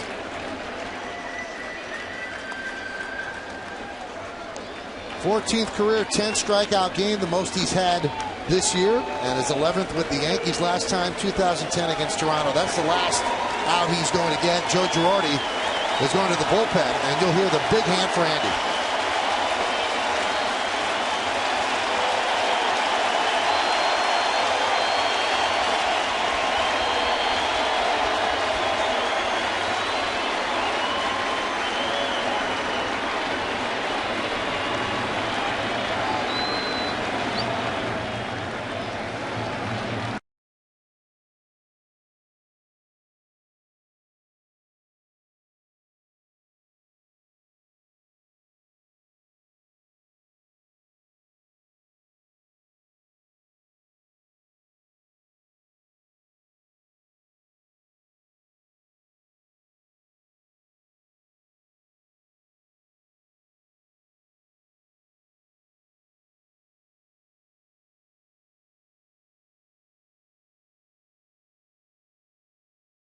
Presents Center Stage with Michael Kay. The always animated Sweet Lou looks back on its storied career, including his tenure in pinstripes and nearly 50 years around baseball. It's a new Center Stage tomorrow night at 11 o'clock, only on Yes. So Andy Pettitte goes 7 1/3 inning. He strikes out 10 and turns it over to Freddie Garcia. And Garcia deals outside to Molina. 7 1/3, 103 pitches, 2 hits, 1 of them off the glove of Jeter, and 2 walks. He really was outstanding. Let me ask both you guys, has he exceeded what you thought he could be after laying off for a year? Well, you know, personally, he left on top of the game. You see Garcia's numbers on the year there. Base hit for Molina. You know, Andy was pitching this well back in 2010 when he left. Even though he had a little bit of an injury problem that year, didn't have a full year, but his approach is so ultra aggressive now. In some ways, he's better than he's ever been. He doesn't have the velocity that he once had, or maybe the sharp break on that cut fastball that broke so many bats over the course of his career. But Elliott Johnson with a deep drive to right, but in front of the warning track, Swisher makes the play for the second out. But Andy Pettitte is mixing his pitches better than he ever has. It's east to west. It's in and out. It's curveballs for strikes. It's changeups. He's no longer relying on that cut fastball that was his signature pitch all those years. Andy Pettitte more efficient than he's ever been. I just didn't know, sitting out a full year, if you can come back and regain that. You know, I mean, obviously he left throwing the ball well, but a year is a long time to be away from it and just get back. And, you know, I think the best thing that he did was taking his time getting back, getting his legs underneath him, didn't rush. And every time out there, it gives you 7+.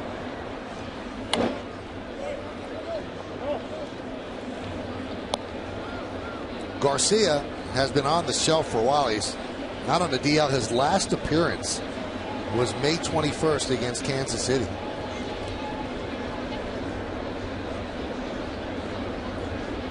So good opportunity for Girardi to get him in there. And there's a strike, 1-2. Well, the high strike right there from Dana DeMuth, home plate umpire. Big 12-6 curveball up in the zone. Freddie Garcia gets the call.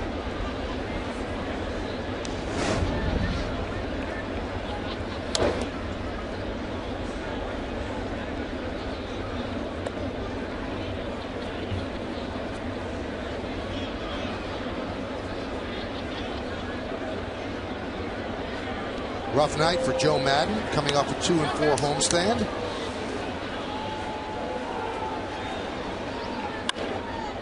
There's a base hit to right field off the bat of Jennings.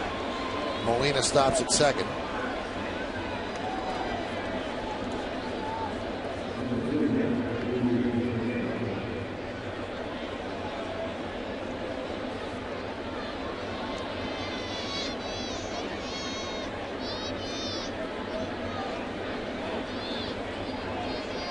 B.J. Upton. Top of the 8th inning, 7-0 Yankees lead.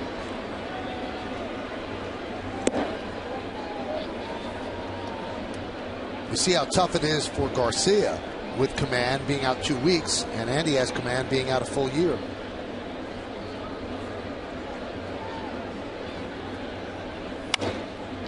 Driven out to right field. Swisher will make the play for the final out of the 8th. No runs, 2 hits, no errors, and 2 men left on base.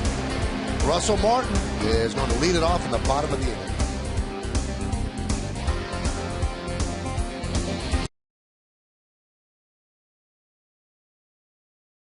#951 or vote online at yesnetwork.com. Tonight's candidates are number 1, Andy Pettit. I'll stop there. Now, Russell Martin, Robinson Cano, or Nick Swisher. Vote now. Make your voice heard. Standard text messaging rates apply. A big granny for Russell Martin, you know, with his struggles this year too as well. That was a backbreaker for Shields. 0-2 pitch up and out over the plate that Martin drilled to right center.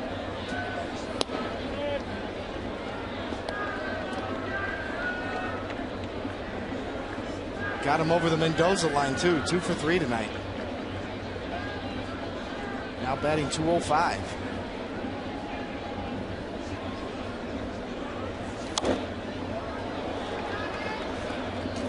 Hyundai scoreboard 7-0 Yankees.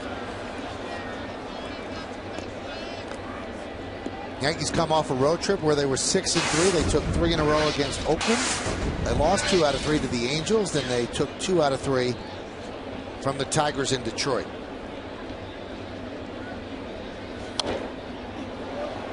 One and 2. Playing well after another off day. It's been a trend this year.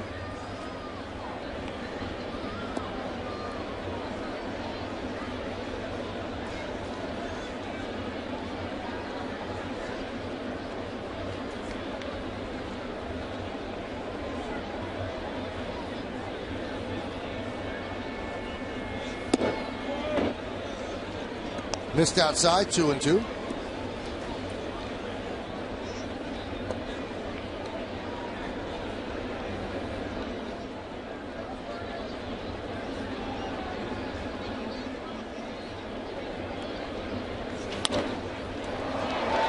Lined into center field, and Upton can't make the play. Lucky it didn't get by him, and Russell Martin picks up his 3rd hit. So he was 6 for 19 on the road trip, and now he's 3 for 4 tonight. You can see the confidence in his face right now. 3 hits tonight. The grand slam. Stays on a changeup. Drives it right back up the middle. Getting over that Mendoza line. That's a big deal for a hitter over that 200 mark. Catching some breaks as well. The short hop earlier in the year, that ball's caught.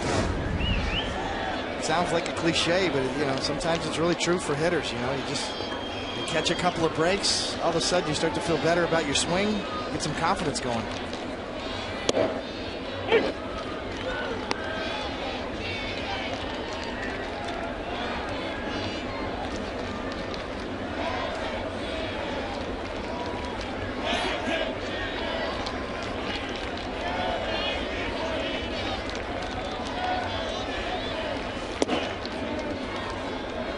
1-1. Well, Major League Baseball had their annual amateur draft recently, yesterday and the day before, and a lot of big changes in the rules and the pools of money now allotted to each team. You talk about the Rays and how they built up this franchise through #1 picks, Matt Moore, David Price, Evan Longoria. Being able to build through the draft is probably going to be very much compromised from here on out, because teams are limited with how much money they can spend on the draft now. It'll be interesting to see how this plays out for a lot of these small market teams that were able to use the draft. Lined into center field, and Upton will make the play for the first out. Yankees' first pick, the 30th overall in the first round, was Ty Hensley. Santa Fe High School in Edmond, Oklahoma. And although he's posing with a bat, he is a pitcher. 10-0, 1.52 in his senior season. 111 strikeouts in 55 1/3 innings pitched. 2012 Gatorade Oklahoma Player of the Year. And although he was selected 30th, I believe, in Baseball America, he was listed as a 23rd best prospect available in the draft. You love his size, 6'4", what did I say, 220? Nice build for a pitcher.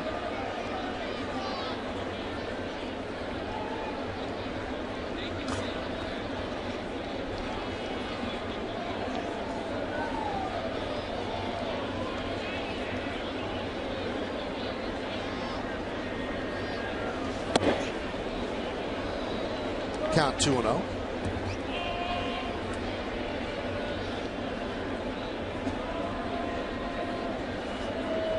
That was one of the concessions, just to finish that point, in the last collective bargaining agreement. The Players Association and the owners got together and changed the rules on the amateur draft. So the days of the $8 and $10 million deals and major league contracts are a thing of the past for amateur players. A lot of agents, including Scott Boras, are not happy about these changes. And even some of the small markets are questioning, the theory behind limiting the pools of money that each team can spend. Kansas City Royals are a prime example. Last year they drafted a guy named Bubba Starling that Tom Osborne, the great coach of Nebraska, said was the best high school quarterback he'd ever seen. And would have started at the University of Nebraska as a freshman, and the Royals were able to entice him with an $8 million signing bonus. And that's just not going to happen anymore. And, a lot of the small market teams are not happy about that. 2-2. We will see. Stay tuned. But a much different outlook on the amateur draft now for both agents and amateur players, as well as small market teams. And we've seen all the major sports do it now, where the players that are actually voting for the collective bargaining agreement figure that the less money spent on the youngsters coming in, the more money spent on them, the veterans. So the 2-2. Strike three. Granderson down looking for the second out.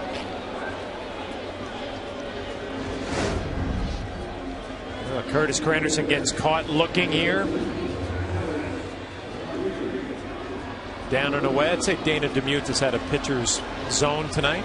He has, and the thing about Dana DeMuth is, as we said earlier in this game, he's a veteran guy. He's the crew chief, but very approachable. You can talk to him, as opposed to sort of the run-in that the Yankees had with Bob Davidson earlier in the previous road trip. Kevin Long being thrown out of the game over one comment.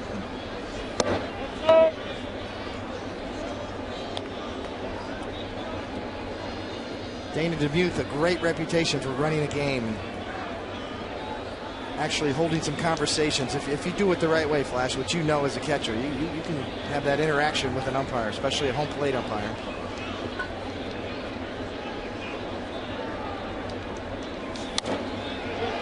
A-Rod fouls it off.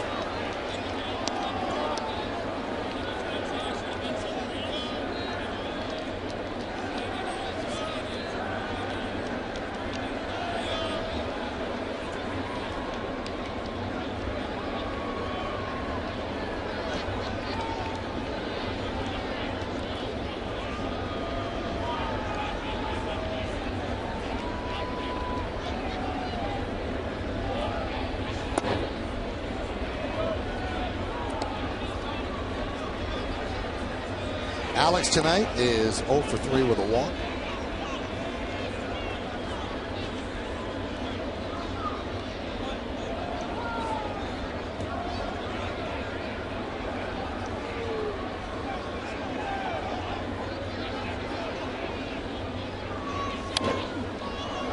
Foul back, count 2-2.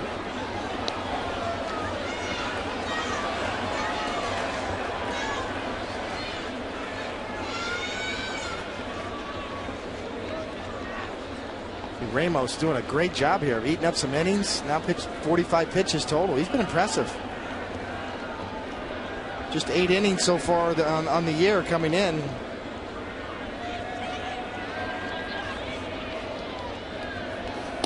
Strike 3. Alex down looking. No runs, a hit, no errors, and 1 man left. 9th inning coming up. 3, 4, and 5 for the Rays. Will try to catch up.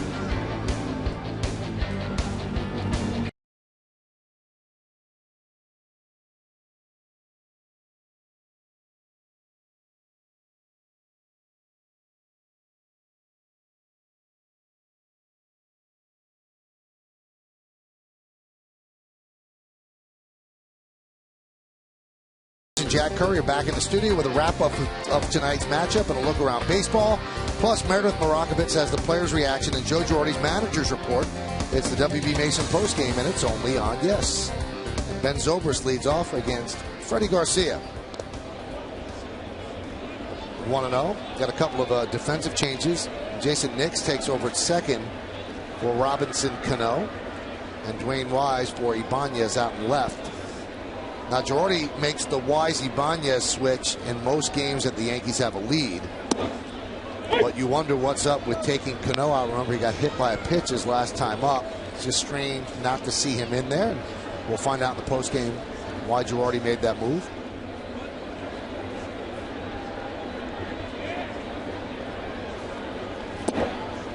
Off-speed pitch, 1-2.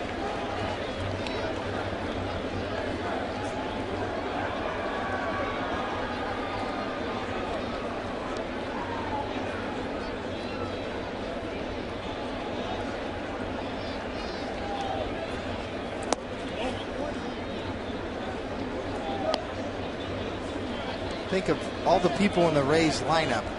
Obviously, other than the injuries, this is the guy they really want to see get going. You see him there with a 204 average. Zobrist is capable of so much more.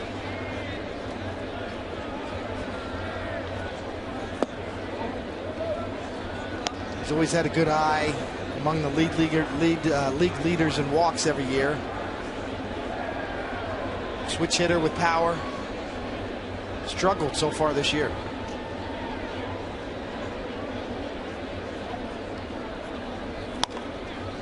Right in on the hands, and it's popped up. Teixeira looking for the seats, and he makes the play.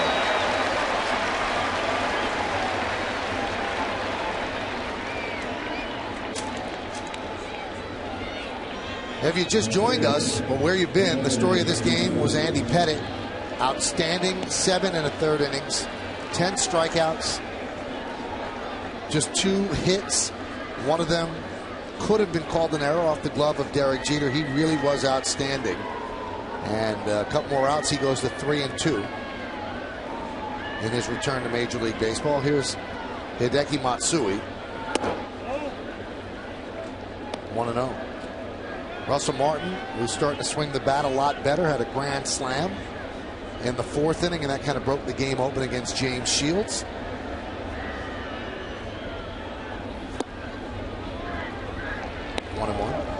Well, it's just the way the Yankees wanted to do it after an off day. Hideki Matsui coming back to the Bronx. Andy Pettitte getting it done.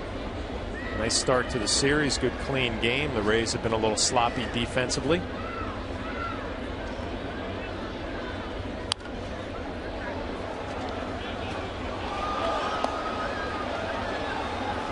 Matsui had a good pitch to hit right there. You know, he's thinking about it. He's got the flair for the dramatic. He'd love nothing more than to try to hit this ball into the seats, and it's a hanging curveball, and he just pulls off of it a little bit. You could tell by the look on his face that that was the one he needed.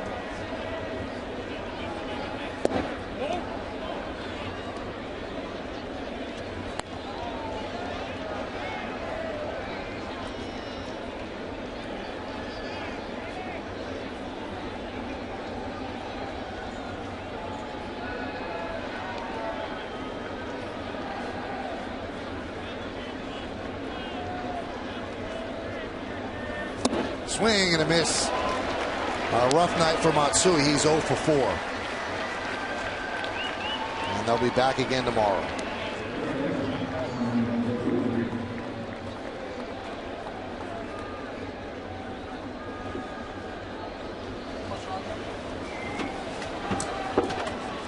He had the supporting cast tonight. A lot of his fans here got a nice hand when he came to the plate. Just didn't get it done. Freddie Garcia will get it done as Sean Rodriguez lost it to Granderson, and the Yankees win 7-0. A complete game for the Yankees from top to bottom. They've got hitting, they had some defense. Russell Martin's bat has come alive, and Andy Pettitte was outstanding. 7 1/3 shutout innings, and Freddie Garcia with an inning and 2/3 of scoreless ball closes it out. So the Yankees start their homestand with a victory, and you have to stick around for the postgame show to find out who's tonight's Chevy player of the game. We're going to come back. We have an award to give out. We'll wrap things up, and remember the postgame after that with Meredith and Jack and Bob Lorenzo. Keep it right here. Good night for the Yankees in the Bronx as they beat Tampa Bay 7-0.